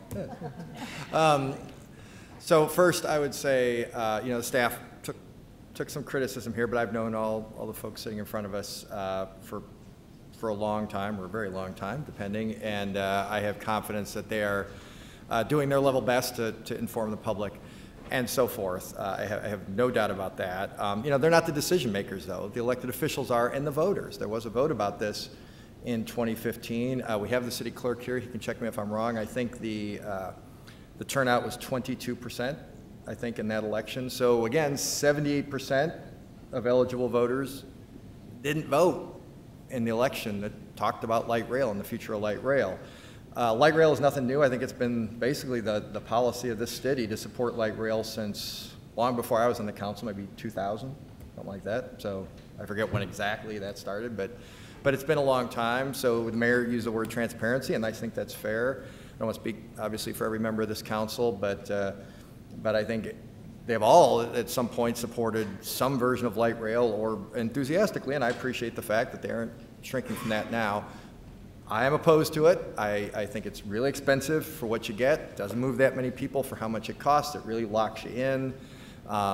If you put it by a ballpark and then there's no ballpark anymore, you look kind of irredeemably stupid. So, you know, there are different things that kind of lock you into what you're going to do now around this space. It's got to be high density. It's got to be this. It's got to be that. We do have in my family, frankly, a history of entrepreneurism. So I know what it's like to be with someone who has started up a standalone business. And the one thing I gleaned from that experience, just through osmosis, not from having to do the work myself, it's really, really hard. And anything that makes it harder is probably not appreciated. So I completely understand where you guys come from and who are against it, who have your businesses right on the light rail, and it pains me. Your future pains me because I don't think you're misplaced in coming here and complaining about this, what this is going to do to you. That's not helpful to you, but if you're looking for empathy, I certainly have some, because I definitely think this is not going to make life easier for you. For those of you who mentioned you might lose customers, you will. You know how I know? I'm a customer. Not necessarily of yours, although I have been to at least one of your restaurants, but I've been a customer of restaurants both on Central and business along 19th Avenue. And every time I went over there during the light rail expansion, I thought, you know what? I wonder how many times I'm going to make that trip again. I kept doing it in 19th Avenue. On Central, I kind of stopped doing it. And it also impacted what restaurant am I going to go to? I've been a commuter for 15 years, so I used to take Central home. No more. That all went away. So to the extent they missed me, I don't know. I think most of the ones are probably still there. But it did change my trajectory. I'm just one person, but you're not wrong that things will change for you with at least some of your customers. If you're interested in some statistics that will probably add to your angst, you might want to check out the crime statistics along 19th Avenue. My office can provide if you have problems getting them from other offices at the city. I can show you the text from the doctor whose office has been on 19th Avenue. His dad had the office before him. So for, I think, 40 plus years, a whole series of texts over a period of years, actually, about his experience pre-light rail and post-light rail. And if you look at the statistics, there is a very, very clear distinction, pre and post. That's something that really did get mentioned. The city has said it's not a big issue. I think officially that has kind of changed a little bit, given one of the votes we had last June, I think it was, or maybe early July. You might want to check that out. It might be interesting reading for you. Again, I'm against light rail. I think the negatives outweigh the positives. And please keep in mind, I come from a district, everybody talks about investment, right? You know how much light rail investment there's going to be in District 2, district I represent? Zero. So that's $1 billion or whatever it would have been that we're not going to get. Not disappointed not to have the light rail, but you know, if it was an option for you to take the money, get rid of the train, and have nice, new, pristine lanes of traffic, the business owner, I know what I'd pick if I were you, but I'm not in your shoes. I can only imagine, I can only be empathetic, I can't claim that I know from firsthand experience what you're doing. The use of the pavement. So Chris Mackey is here. Wake up, Chris. No, just kidding, good to see you. Chris, like Chris, our city clerk before you, I think I'm right in these statistics. So downtown, you could just nod. I think that's the city's population about 1.6, 1.7 million people, and 1% of the people live downtown. Yep, she's nodding yes. How many of those people live and work downtown? I think you've told me 555. Yep, she's nodding. 555. So I guess I'd ask you, how many people do you think live downtown for these bike lanes we want to build who are biking to work every day? Do you think people are driving from Tatum Ranch in District 2 over to 19th Avenue to get on the light rail, to take their bike downtown, to pedal the rest of the way to work? Does that sound like anybody you know? Do you think there's even one person who's doing that. No, there isn't one person who's doing that. There might be a few of the 555 who are biking. There might be a few who live downtown who are biking other places. But bottom line, we got other issues. Anybody here sat in traffic to get down here today? Think they're going to sit in more traffic when you can say anything you want, and I value the expert opinion, but if you take out lanes of traffic, does the backup get shorter or does it get longer? I think longer. I'm just one guy, what do I know? But I don't know. So this is the reason I asked every group that would listen. I'm not saying we don't need a transportation plan. We do. In 2015, we had 5 years to address this. I begged, I pleaded for people to vote no. But only 22% of the people showed up. And I think in my district, in District 2, where there's 0 light rail dollars, so there's a lot less infrastructure spending, so they got a lot less out of it if you're just being parochial than other areas of the city. Bottom line, I think it was still 50-50. I don't remember if it carried it or not. I can't remember, but I think it was about 50-50. So in fairness, my colleagues are right. Voters did speak. You're bearing the brunt of that now, and I don't think that's going to change based on what I've heard up here. I think you probably got the same message. A lot of talk about it would be really expensive, which is true, to recalibrate and redo it. I would sweat bullets and do whatever to come up with a plan if I thought it would pass this body to change all this. But I don't think that's going to happen. So I sat here and listened for several hours, and it just, each one just kind of made me a little sad because some of you will survive, but even I think you're recognizing some of you clearly aren't gonna. And blame assessment doesn't help you, so that's kind of a pastime nowadays, but it's not probably productive. If I were your business advisors, probably in a lot of your cases, I'd suggest you try to find another location. But, you know, that's me again, what do I know? But this is the kind of vision I had for light rail all these times, and it seems like we got another thing on the agenda today that's light rail related. That's why I vote no. Maybe it's misguided, maybe it is the future. It kind of seemed like a technology from the 1920s rather than the 2000s, but you know, it is the future now. You know, I'd like to be supportive of Councilman Gallego's motion to increase the spending to try to help you out. Do I think that's really going to be the difference maker? I don't. For you, I don't. Do I think that's going to cushion the blow? I don't. Again, maybe I'm wrong about that, but so I hope you'll forgive me for this long-winded diatribe, I guess. You know, I'm going to vote against the motion. You know, I wish there was some way we could help. I appreciate the young man who brought the petition. I appreciate that initiative. And the fact that so many of you came and were so polite and respectful in your comments. That hasn't always been the case at these meetings recently. I do want to acknowledge that. And the fact that most of you are so thoroughly vested in your community. And I just fear that this vote and others are going to make things harder for you. I'm sorry about that. But this has been a policy for a long period of time. So. But I do thank you for your time today. Thank you, Mayor. Thank you very much. Councilman Waring is nothing if not consistent on the November 18th, 2014 policy session. There was a vote on lane configuration. That vote did pass the City Council 7-1, and Councilman Waring was the one.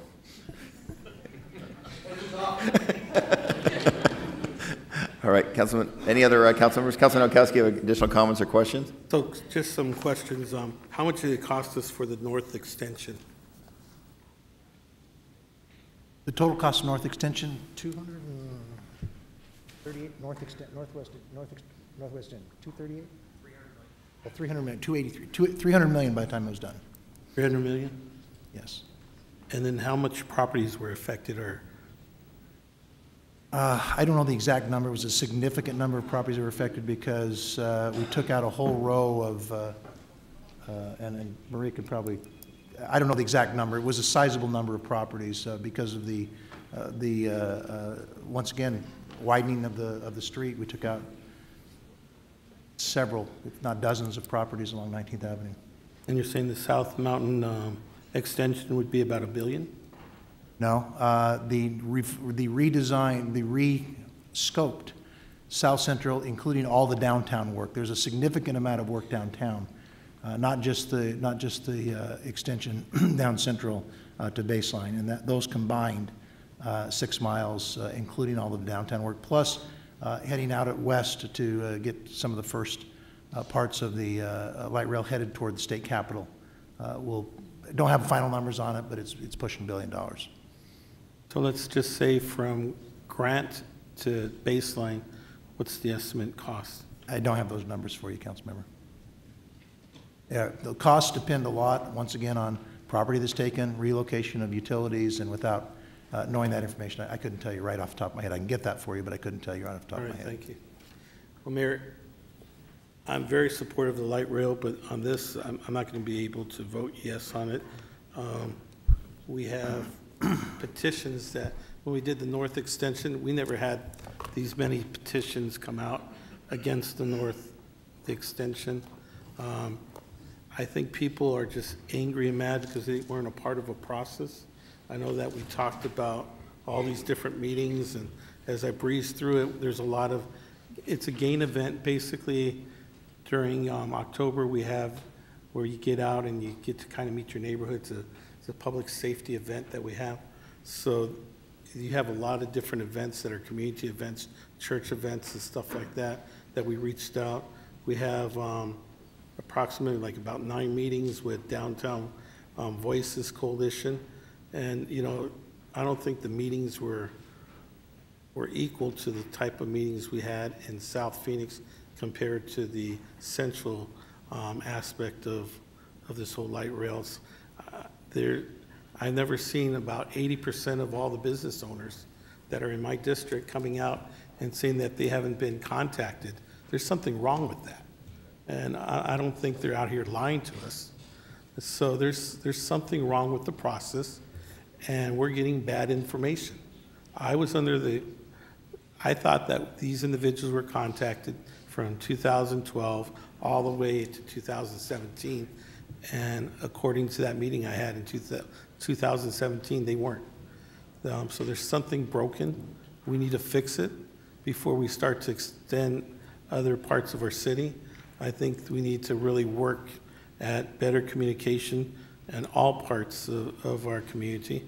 And I think it's wrong. I think we should have continued this and figured it out as we normally do. And we're just basically, I don't think we're doing the right thing here. So I'm a no on it.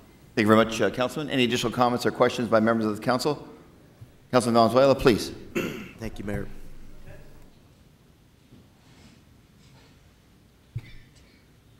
While I wish, well, one thing I did hear is of a lot more people supportive of light rail than unsupportive of light rail.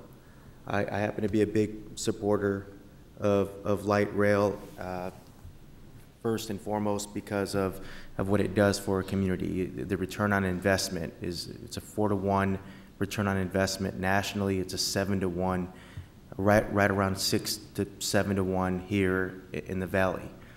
And it is definitely one of the catalysts for downtown Phoenix. If you follow the light rail line from Mesa all the way through, and now what you're seeing on 19th Avenue, the Northwest Extension, which I'm incredibly proud of. In fact, we kick-started that and we got that going 7 years early. That was a $300 million project. It is 4 lanes. I'm incredibly proud of that. There's a lot of leadership that had to be put into that to get everyone on the same page, to work together, and it wasn't easy. And I give a lot of credit to city staff, Albert Santana, who led that effort on the ground for city staff, as well as Valley Metro, as well as our partners who actually laid the tracks, and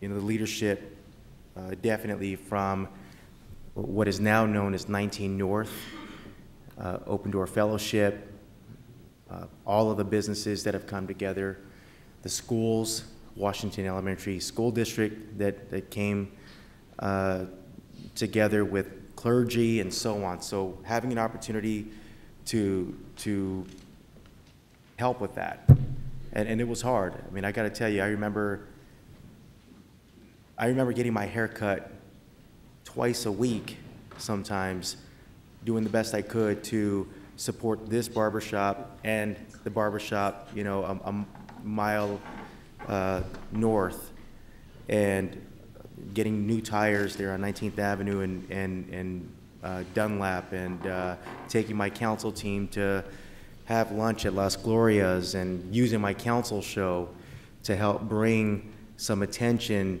to Shop 19th Avenue during construction. There was a lot of work. All of us worked together. It worked out. Today, now again, if you take light rail, and I would encourage you to do so on 19th Avenue, you see the banners, 19 North, Christown Mall there are plans to renovate Christown Mall now because of it. If you know the area at 19th Avenue and Bethany Home Road, the old car wash is closed down, and there's some great plans to renovate that area. There's just a lot of really good things happening.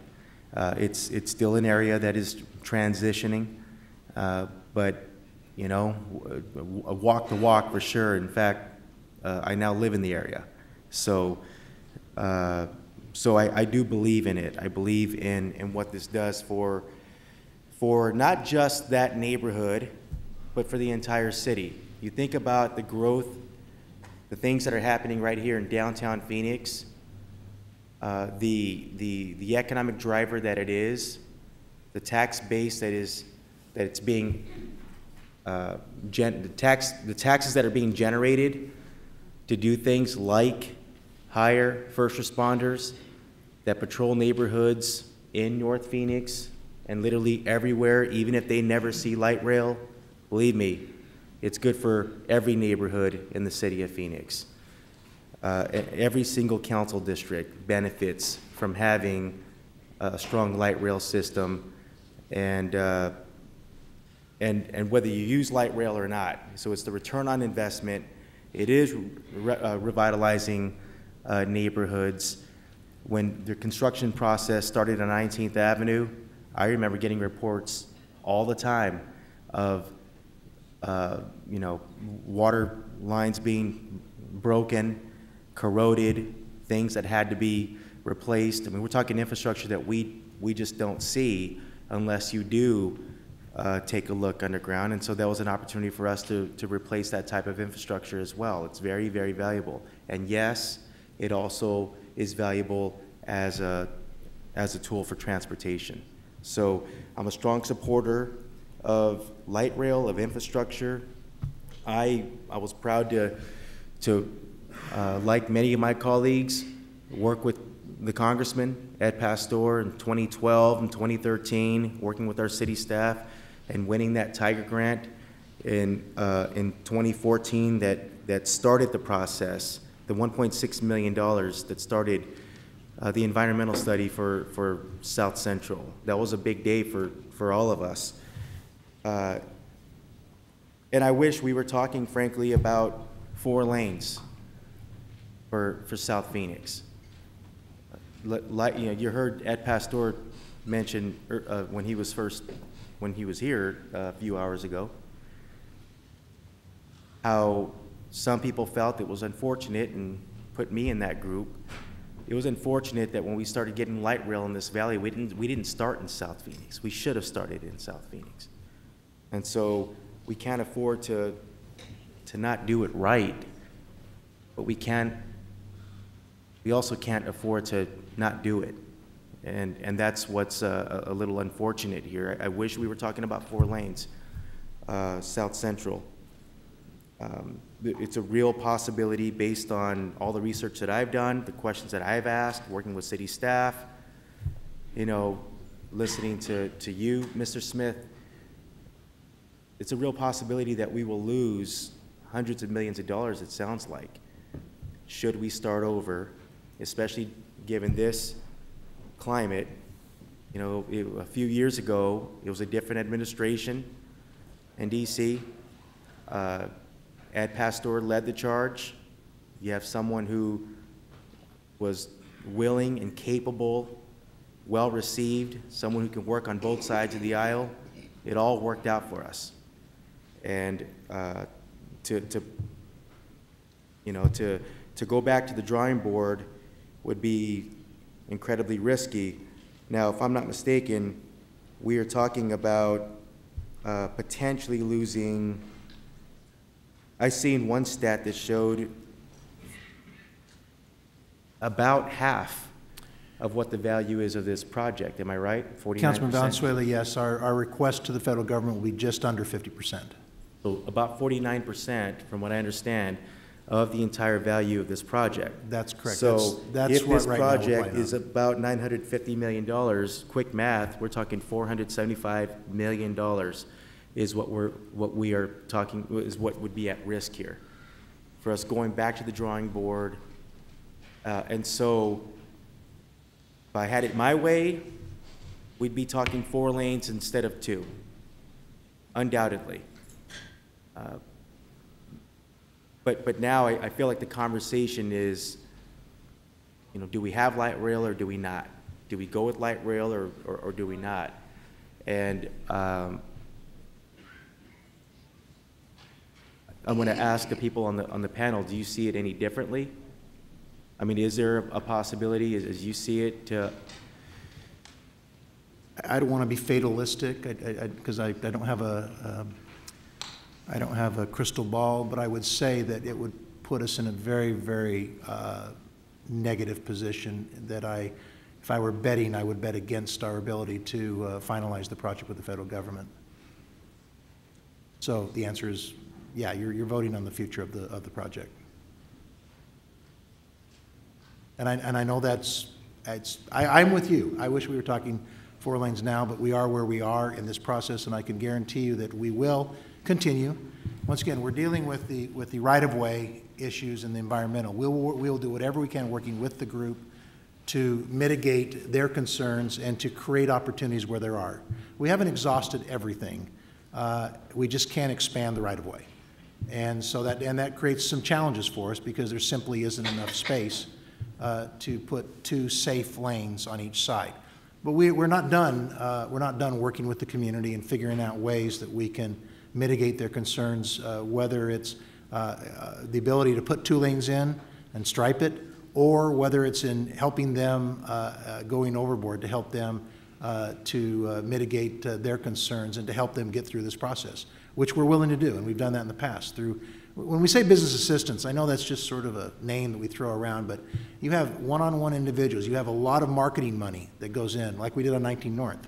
The whole time we advertised, we did a lot of things to drive business that way, and both in Mesa and 19th Avenue, where we used our latest program, it was very successful in both places. And we will go even beyond now because we recognize the sensitivity in South Central. And the situation is different. It is. It's a unique community up on South Central. And so we'll adjust our program upward because our goal is to elevate the community. It's not to work in the detriment of the community. Sure. And my staff and City of Phoenix staff, I can tell you, those are more than words. Right. I worked with your staff on 19th Avenue. There was a lot of that stuff was invented on that project. I remember the light rail wrap, shot 19th Avenue. I mean, there's a lot of things that took place, and undoubtedly, I'm sure your staff is going to work hard for South Central. And frankly, I don't think anyone would accept anything less. I think that's loud and clear. Now, I do want to recognize the intersections being flared. You know, things that will be done to help traffic flow, help public safety. And I also want to point out that, you know, if this was 4 lanes, then we are talking about more spaces that would have to be impacted, probably 60 to 70 more spaces, commercial spaces. And perhaps the conversation then is how many more businesses would be impacted. That said, I would be a strong supporter for 4 lanes, just like I was on 19th Avenue, especially for South Phoenix. But again, I think listening to the subject matter experts and doing all the research myself as well, I I believe the real question here is, do we want light rail or do we not want light rail? And I think it's unfortunate and it's unfair to frame it that way. And that said, I don't think we could afford to not have light rail in South Phoenix. So I'm in support. I'm going to have to support the motion on this. All right, thank you very much. Any additional comments? Councilman Nowakowski, you have an additional comment or question? Yes, Mayor, can I ask Mel Martin to come up to the microphone, please? Mel, can you come up? Mr. Martin? Sorry about that. Mr. Martin, if you'd like, Councilman Nowakowski has some additional questions for you. Basically, I had the same concerns as Councilman Valenzuela, and I voiced that opinion to Mel Martin, and he actually hired an engineer to kind of look at the space, and I think that engineer told us 8 to 13 properties that would be affected if it went 4 lanes. As far as we know, that if we get 4 lanes, like 32 feet is what we're looking for. It can get by with 30. But they're talking about, you heard the testimony from Mr. Smith, that the lane they're proposing is extra wide, and it's also extra wide away from the light rail. 2 lanes could be done with, there's 3 businesses, and I'll tell you why the businesses, I'm glad you asked the question. I should have brought it up before. Why are their businesses so close to the street? Aha! The city of Phoenix has widened the street 3 times and never paid for any extra right-of-way. They put decorations down one time, they put the center lane down one time, and then they widened it the 3rd time since 1955. Not one property, I think Pancho's lost 4 or 5 feet off the front. That we used to have a drive-in there, and where we used to get food, and they took I don't know, 4 or 5 feet of his property when they widened at that time. And other than that, I don't know of another property. 9 properties I own on there, they didn't take anything from me. But I built my properties. One time where that engineer actually said that there'll be about, I think it was either 8 to 13 properties that would be affected by extending it to 4 lanes, right? At the most. Right. So my concern is, thank you, Mr. Martin, my concern is that 19th Avenue went from 4 lanes to 5 lanes and no bike lane, because my parents live right off of Orangewood and 19th Avenue.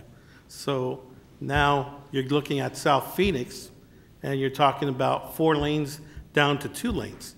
So instead of increasing, we're decreasing, and we're adding a bike lane. People want 4 lanes. The other thing is that I think it's wrong. We need to have an independent person go out there and look at it, because right now, over a year, we've been talking about this, and staff has been putting it off for over a year. And it's wrong. And we're here at the 11th hour trying to fix things, and we should have fixed it way back a year ago. Now that we're here at the 11th hour, we're getting pressure here that we're going to lose billions of dollars. But we're not talking about the millions and hundreds of millions of dollars of tax revenues that once these businesses close down. The Weinbergers of the world, right? The IHOPs that move away. You know, those kind of businesses that were affected, that have been there since I was a kid, living off of 19th Avenue in Orangewood. I used to take my bike to, right? Those businesses have gone. The car washes have gone. Are there new ones? Yeah. But they're not where they used to be. They're not right off the light rail. So I think that that's what we're talking about, is Is there anywhere in the city of Phoenix that we have a roundabout on the light rail? Is there? Not currently, and that's because we don't have the same situation that would require a light or a roundabout. But in South Phoenix, we're Or going to that- put roundabouts, right? And that's because it's a special situation, and we designed it specifically to enhance the traffic flow and enhance the area. That's why we put it there. I can tell you that on 19th Avenue in Orangewood, where I used to live, if you talked about reducing from 4 lanes to 2 lanes and putting roundabouts, the north extension would have never happened. Never happened. So it's sad that we're here. We have about 80% of the businesses in my district along Central Avenue saying that they're going to lose their businesses, they're going to have to close down, and we're not coming up with solutions. And this has been about over a year that we've been talking about this. And now we're here at the 11th hour, and I'm kind of beating a dead horse, but I just want to put on the record that I don't think it's right, and I think that we need to fix the system. Thank you, Mayor. Thank you very much. Any additional comments? So I will be supporting the motion. A lot of questions have been asked about, is South Phoenix being treated differently than other parts of the city? It is my strong opinion that South Phoenix, unfortunately, was treated differently when we did the original light rail plan. South Phoenix should have already been included and already had light rail installed for the benefit of the tens of thousands of people that live there. That had to do with some of the federal requirements on funding that created a perverse disincentive to put light rail in cities across the United States in areas of high public transit ridership. In our case, South Phoenix had very high public transit ridership, and unfortunately a decision was made to chase after the federal dollars and therefore not include South Phoenix in our original plan.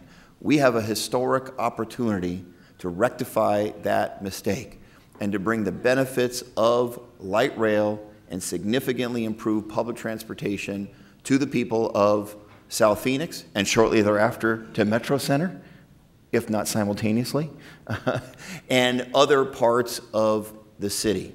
Light rail is not perfect, but light rail has been really, really good for the city of Phoenix. We have been so lucky to have $9 billion of public and private investment along the existing light rail line. We're going to have an important vote at some point tonight as we get to the rest of our agenda as it relates to the growth of Arizona State University in downtown Phoenix.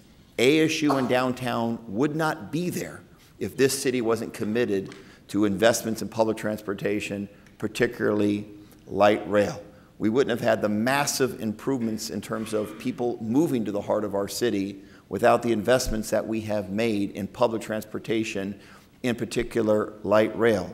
The largest employer in the state of Arizona made a decision to move their headquarters to be along the light rail route as well as a great public transit corridor for buses. A discussion was had earlier about kind of putting light rail against buses. Which one is better? The good news is that because the people of Phoenix so overwhelmingly supported our transit initiative in 2015, we don't have to make that choice because we're going to triple the amount of light rail in our city and we're going to significantly increase bus service to the people of the city of Phoenix, including along the existing routes, especially in South Phoenix, where there's already high ridership. That's a false choice that we have to make because of the voters of Phoenix overwhelmingly supported such an important public transportation infrastructure investment.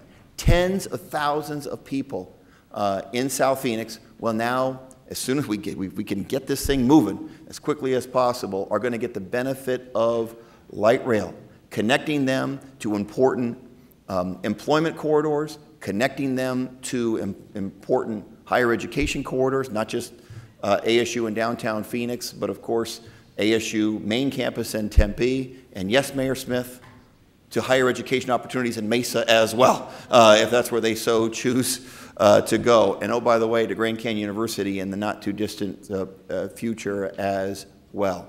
And over 3/4 of the people who voted in the election in 2015 who are along this major corridor between the 7th and South Phoenix, over 3/4 of the people said yes to public transportation infrastructure, and particularly light rail. And I can't wait to get this thing going. We've had this discussion. We've heard, sadly, that having the 2 lanes each way would be dangerous, obviously putting significant liability on the city of Phoenix. We've heard the important traffic studies that were done, that this will not result in a significant decrease in traffic. We have evidence of that in the city of Mesa.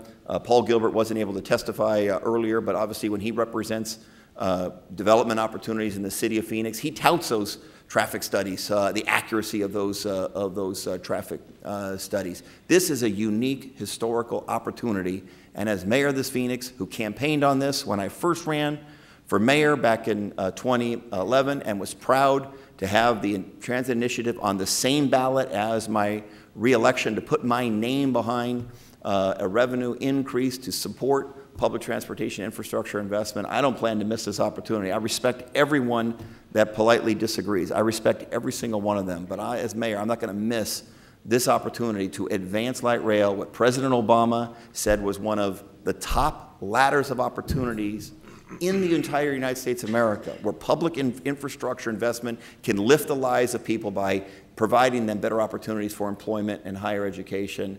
And I still believe in it. I think it's the right thing to do, not only for the people of South Phoenix, but for the entire city. And for those reasons, I plan to vote yes on the motion that was made.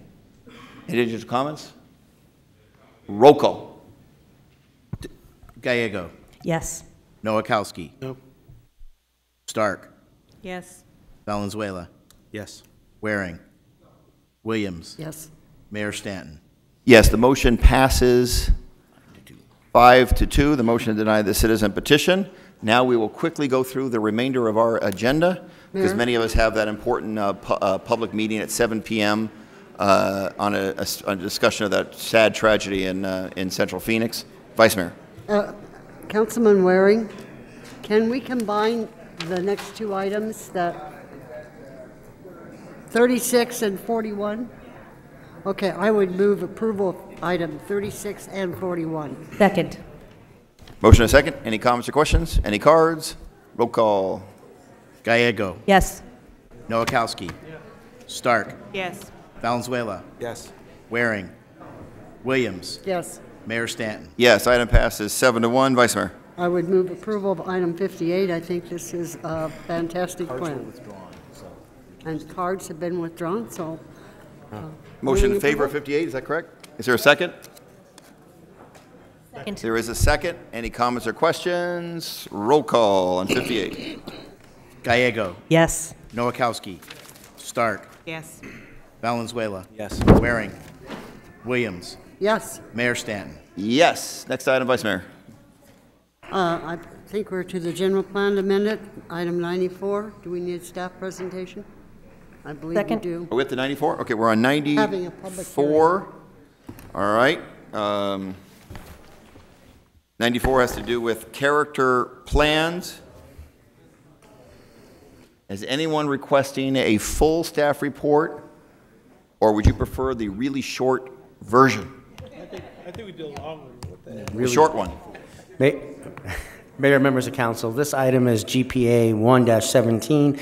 It's a character, to adopt character plans for the general plan. This item was something that was brought forward to help implement the city's overall general plan. It adds a character plan to 6 of the villages. The rest of them will be done at a later time and brought forward. With the, 10 of them, there are 6 village planning committees that recommended approval as presented. 4 of them recommended approval with some slight modifications that appear before you. The Planning Commission recommended approval by a 7-0 vote. And with that, staff is happy to answer any questions. Any questions for staff? I'll now open the public hearing.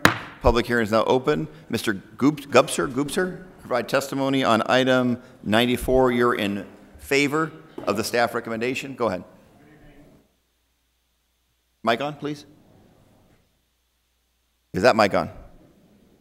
No, please. Mic on, please. Got it, go. Good evening, Mayor Stanton, members of the council. My name is Rob Goopser, and I have the pleasure to serve as District 3 representative for the Paradise Valley Village Planning Committee. I just want to take a quick moment of your time this evening to express my support for the Paradise Valley Village Character Plan.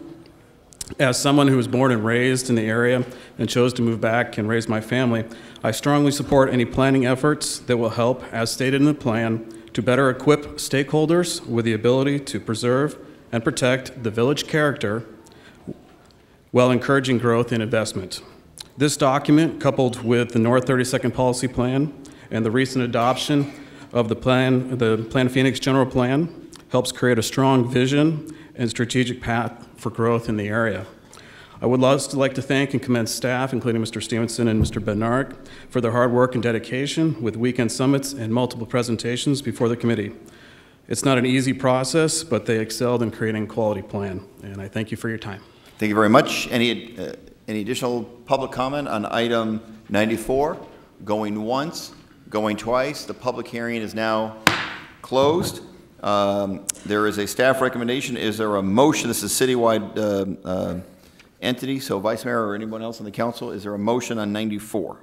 Mayor, I will make the motion to approve and adopt the related resolution, but I also want to be assured, especially in the areas that are very undeveloped, that this is flexible, that although it says it has to stay rural in character, that may not be true in the very near future along I-17. I mean, there's a lot of potential there.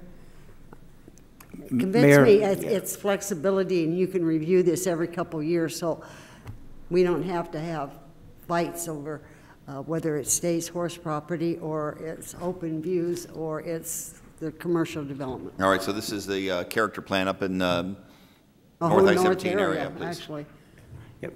Mayor, Vice Mayor, this is being adopted as a resolution, which is a policy statement of intent of the council. It's not an ordinance, a law that says it has to remain rural. It is simply a policy statement of we want to look at how we balance new development as it comes in to preserve some of that rural character. As it comes forward, we will, as things develop in an area, we will update them and bring forward new information. The statistics will get updated every year, and we can also look at that point of making other changes as well. In the same veins, we do our annual report for the village planning committees as well that lays out what they did that last year. We can also look at those things in that same time frame. Because I know 20 years ago where our northern border was, and it is totally different today. And I just want to make sure, because I've learned the hard way, sometimes when we adopt these, it becomes cement. So as long as you're going to re-examine. We will, Vice Mayor. Take public input.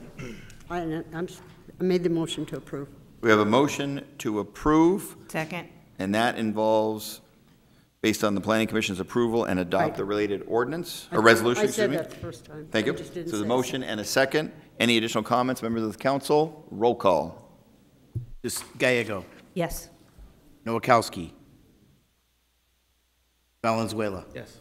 Waring. No. Williams. Yes. Mayor Stanton. And I'm a Yeah. yes. And I'm a yes. Stark. Yes. Mayor Stanton. And I'm a yes as well, so it passes 7 to 1. 5-1. 5-1, excuse me. 5-1, all right. So now we are on to item number 95. Is there anything to add by our professional staff on 95? Mayor, members of council, I'll give a quick presentation on this as well. This is a general plan amendment to modify the transit-oriented development strategic policy framework that was adopted most recently by the City Council in 2013. It makes a couple of key changes within the East Lake TOD area as well as Metro Center to reflect some new realities of what's happening when changes within those areas. It was approved by the Central City Village Planning Committee by a 12-4 vote, the North Mountain Village Planning Committee by a 10-0 vote.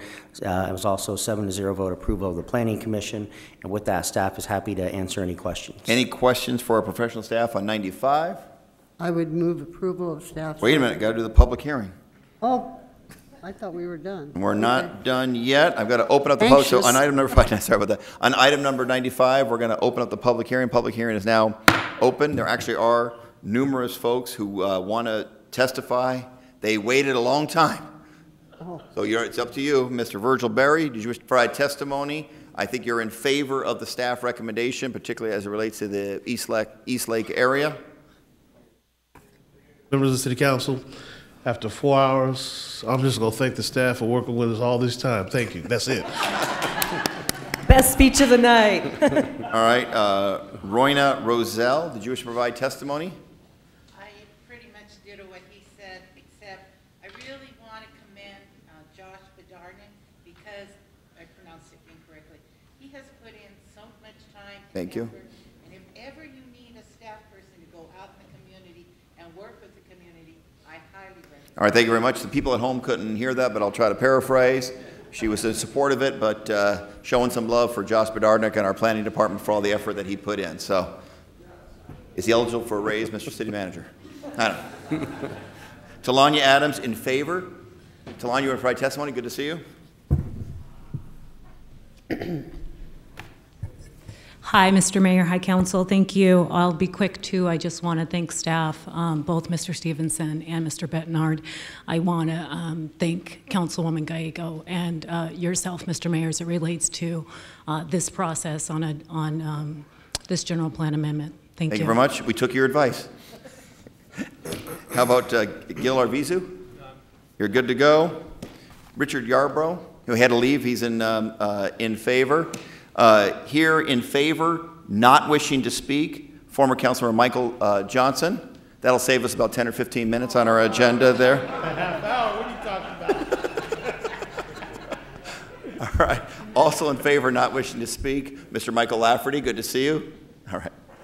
Anybody else wishing to speak on this item? I have one more card coming my way here. Lincoln Ragsdale, he was here. Good to see you. You on this item as well? In favor of the proposal? Yes, I'm in favor of this project. I worked with Mike Lafferty at the transaction of this property, and I think it's important to have density, and also in South Phoenix around the light rail, I think it's important to have density in those areas too. Thank you very much for that testimony. Any additional comments on item number 95?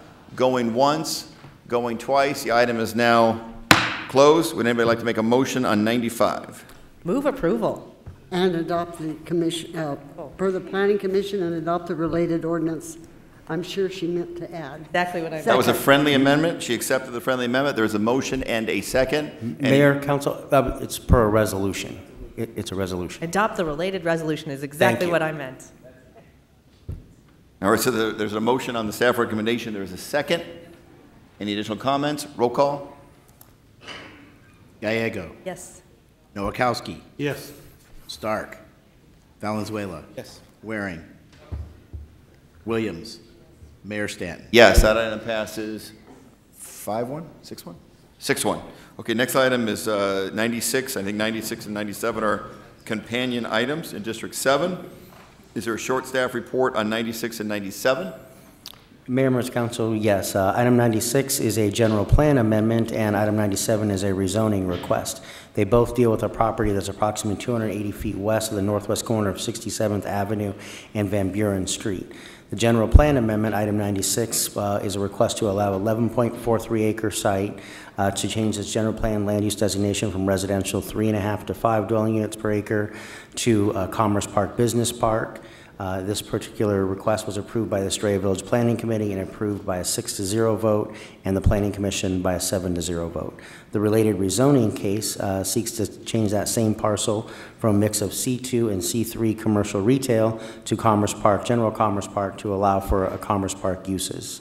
The Estrella Village Planning Committee did recommend approval by a 6-0 vote. The Planning Commission recommended approval by a 7-0 vote with some modified stipulations. With that, I'm happy to answer any questions. Any questions for our planning director? All right, now hold a single public hearing on those two items, 96 and 97. Public hearing are now open. 2 cards. If necessary, Mr. Bill Allison of Withey Morris. Are you okay? Okay. On both items. Okay, so that was the only card submitted. Any additional citizen here to provide testimony on 96 or 97? Going once, going twice. Public hearing is now closed. Is there, let's see, this is in District 7. Councilman, do you have a motion on, I guess we have to do them individually, right? So 96, Councilman? Motion to approve Planning Commission's recommendation and adopt the related resolution. Second. On 96. 96 was a motion in favor, staff recommendation, and a second. Any comments from the council? Roll call. Gallego. Nowakowski. Yes. Stark. Yes. Valenzuela. Yes. Waring. Williams. Mayor Stanton. Yes. So that passes unanimously. Okay, and then 97, is there a motion on 97? Mayor, motion for 97.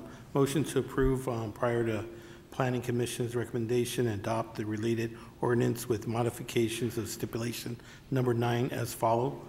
That the westmost driveway be restricted to right in, right out only at all times. That the main driveway shall be restricted to right in, right out only during school days from 5 a.m. to 8:30 a.m. and from 2 p.m. to 4 p.m. And the developer shall enforce the traffic restrictions with the traffic management planning, including signage and on the main driveway as approved by the Streets, Transportation and Planning and Development Department. Second. There's a motion and a second. Any comments from members of the council? Mr. Allison? None? Okay. Roll call. Gallego. Yes. Nowakowski. Yes. Stark. Yes. Valenzuela. Yes. Waring. Williams. Yes. Mayor Stanton. Yes, that passes unanimously. That ends our regular agenda. Now we're back to citizen comments. Mr. Deibler, are you still here? He had to leave. Miss Stacy Champion, did you provide testimony before this council? You're good, all right. Dwayne Allen. And then after Mr. Allen will be Robin Mofford, and then I just got one here. Oh, Robin had to leave? Okay. Mr. Allen, good to see you. Good evening, Mr. Mayor, Council, and I too want to express my love for Josh. He's amazing. He's been supporting us in this process to bring good shade to the City of Phoenix. My name is Dwayne Allen. I live in the City of Phoenix. I also own a business in the City of Phoenix. And today I'm here on behalf of the Citizen Tree and Shade Committee that was formed a few months ago with the intention to help the city, help steward the city through the process of ensuring that we reach the goal of 25% tree canopy coverage by 2030. Now, one thing I want to point out is that we've had several meetings over the past few weeks with city staff, and they've been tremendously supportive of this process. One of the things that we've heard constantly from these folks is that they need political support. And so I'm here today to really express that the citizens are behind the staff in driving this process forward in the form of a citizen's petition. So whereas the Citizen Tree and Shade Master Plan adopted by the City of Phoenix City Council in 2010, and whereas the trees are a critical component of the city's health and safety infrastructure, whereas investment in trees reduces the carbon footprint, decreases energy costs, reduces stormwater runoff, increases biodiversity, addresses the urban heat island effect, cleans the air, and increases property values, whereas the current condition of the urban forest is of immediate concern because of the percentage that is much lower as compared to other cities in the region. Whereas the city is committed to preserving and protecting and increasing the urban tree canopy across the city by 25% by 2030. And whereas continuing to make progress on recommendations in the Tree and Shade Master Plan is necessary for Phoenix's future success and viability, therefore, pursuant to City of Phoenix Charter and Chapter 4, Section 22, I, Dwayne Allen, a resident of the City of Phoenix, hereby petition Mayor and Council to enact within 15 days the at-minimum resolution, ordinance, or measures that will, 1, create the Citizen Tree and Shade Committee that was called for and adopted in the 2010 Tree and Shade Master Plan, which shall advise, monitor progress, and make recommendations as deemed necessary to council and city department to achieve the Tree and Shade Master Plan stated goals. 2, to direct city staff to operationalize the citizen-created Tree and Shade Committee's ordinance guidelines as recommended on January 30th and attached hereto as an addendum. All right, thank you very much. Our city clerk will come grab the citizen petition. Mr. Allen, at the previous item, the restaurateurs took advantage of the opportunity to name their restaurant Ponchos, Lolo's. Who else was here? Oh, Pete's Fish and Chips. So you mentioned what is your restaurant? The Breadfruit and Rum Bar. So we're in downtown Phoenix, and we are absolutely thrilled at how downtown has changed, thanks to ASU, and of course, thanks to Light Rail and this council and Mayor's leadership in bringing Light Rail to downtown Phoenix. South Phoenix needs Light Rail as well. We support that. Thank you very much for saying that, and after tonight's meeting, I may have to be there later for a rum drink, yeah. Thank you, Mr. Allen. Good to see you. All right, how about Connor Dushemaker? I apologize for mispronouncing. Connor, good to see you. That's great. Thank you so much, Mayor and Council. I'm presenting a citizen's petition. Whereas these complete streets guidelines will lead to the design, construction, maintenance, and operations of safer streets within the city of Phoenix, and whereas these design guidelines are necessary and appropriate for the promotion of a multimodal transportation system that is accessible, safe, reliable, efficient, integrated, convenient, and connected, and whereas the city of Phoenix charged the Complete Streets Advisory Board in 2014 with preparing and recommending a Complete Streets Design Guideline Manual for adoption by the Council. And whereas the Complete Streets Advisory Board made the timely preparation and recommendation of such for a vote of the full City Council within 1 year of their first meeting per Ordinance G 5937, and whereas these Complete Streets Design Guidelines are the latest and most current revision from the Complete Streets Advisory Board. Therefore, pursuant to Chapter 4, Section 22 of the City of Phoenix Charter, I, Connor Deschmaker, a citizen and resident of City of Phoenix, hereby petition the Mayor and Council to consider expeditiously and enact within 15 days a resolution, ordinance, or measures that will adopt the Complete Streets Design Guidelines dated March 8th, 2018, and recommended to the full council by the Complete Streets Advisory Board per Ordinance G 5937 to inform and guide the design, construction, maintenance, and operations of public streets. This is respectively submitted on April 4th, 2018 by Connor Deschmaker and further supported by a broad coalition of advocates for complete streets, currently comprised of Local Initiative Support Corporation Phoenix, Arizona Public Interest Research Group, Pinnacle Prevention, Phoenix Revitalization Corporation, Sustainable Communities Collaborative, and Metro West Development. Thank you, Mayor and Thanks Council. so much. So our city clerk will accept that citizen petition. Next, Pascal, you're up. Good evening, Mr. Good evening. Mayor and councils. I come here today to let you know that Ricardo Zelaya, after 3 years, he put the curb on the driveway, cut the driveway off, and also, but never put a wall on the alleyway to close that. If you remember that Ricardo Zelaya stated that lot 1529 East Valletta Street, he wants for extra parking for the Miracle staff. It's not so that.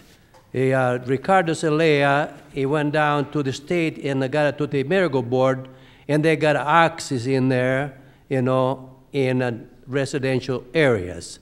A lot of time I see 5 o'clock in the morning, people waiting there until the door is open. Now they're closing the driveway there. Now it's very congestion now. It blocks me to get out from my property, from my house to the street.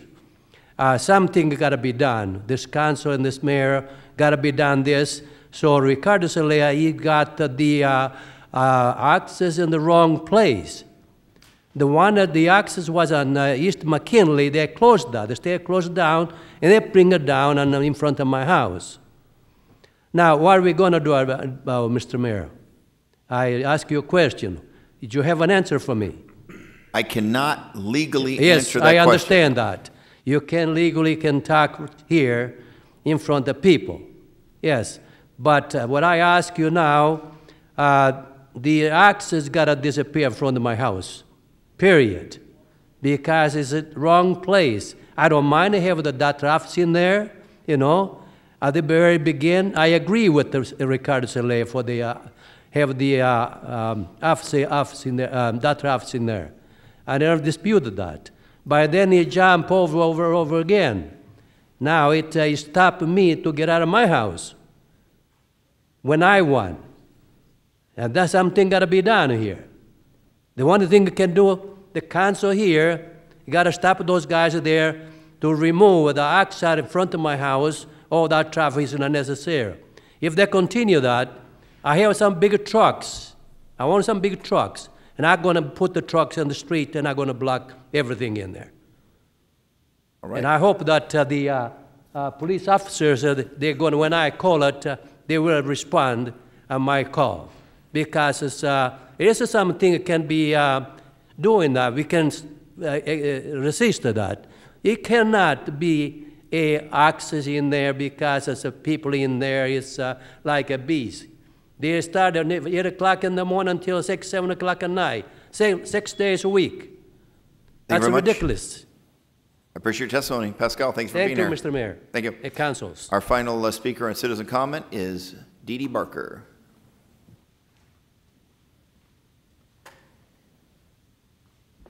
Good evening, and thanks for staying. At 7 o'clock, there'll be another meeting at City Hall. It's a sad incident in my neighborhood. A man was knifed recently, and the neighborhood has gotten together. I hear that they have raised $16,000 for the surviving spouse. So what they're doing is they want to see ways that apparently the murderer was released from prison has many felon convictions, apparently mentally ill, and so people are wondering what's going on, what judge, what system would let this happen, and so forth. So people that are interested, please come. The other thing I'd like to say, I always say, you know, okay, I'm 13 generation American, all of that, and $2 will get you reduced fare on the bus. And I do use transit. And I listen to you, Mayor, as I listen to Skip Rims and so forth. And I know you come from a family that your father rode the bus. A lot of what we had with the light rail, and I supported my councilman and the petition, and the reason being there's a better plan for multimodal transportation. When Transit 2000 was sold to the taxpayers, it was called Rapid Transit. I'll tell you, Rock Arnett, who's been a foundation of transportation, I asked him if he used transit to come to the MAG meeting, and he almost laughed, and he says, no, it's too slow. It was sold as Rapid Transit. It's not. We had our engineers folded in because they lost Valtrans in 1988, which would have been Rapid Transit. Today, the better plan would be bus Rapid Transit, moving people rapidly. I'm concerned about our children. I don't need to have the Light Rail Act grade overrule the signalization and the present single occupancy vehicle that's stifling. It's 7 days a week now at the 202 with backups, bottlenecks of cars. The system that you've put in, Mayor, and the mayors have been promoted as the cheerleaders. You did a real good example, but it all comes from the Chamber of Commerce and the same ingredients. These engineers, what do they say? What does an engineer dream when the public gets butted out? They went to Washington, they made the MIS, and the whole deal is the more studies you get, the more earmark money, or if there's a new word for it that you get, and we have to go out with our taxes. Believe me, if you said everybody voted for light rail, only 25% of the electorate voted, you know, at least on Transit 2000, and I dare say that much more in the other. So this is what I'm saying. Let's get with moving people. Thank you so much. Our meeting is adjourned.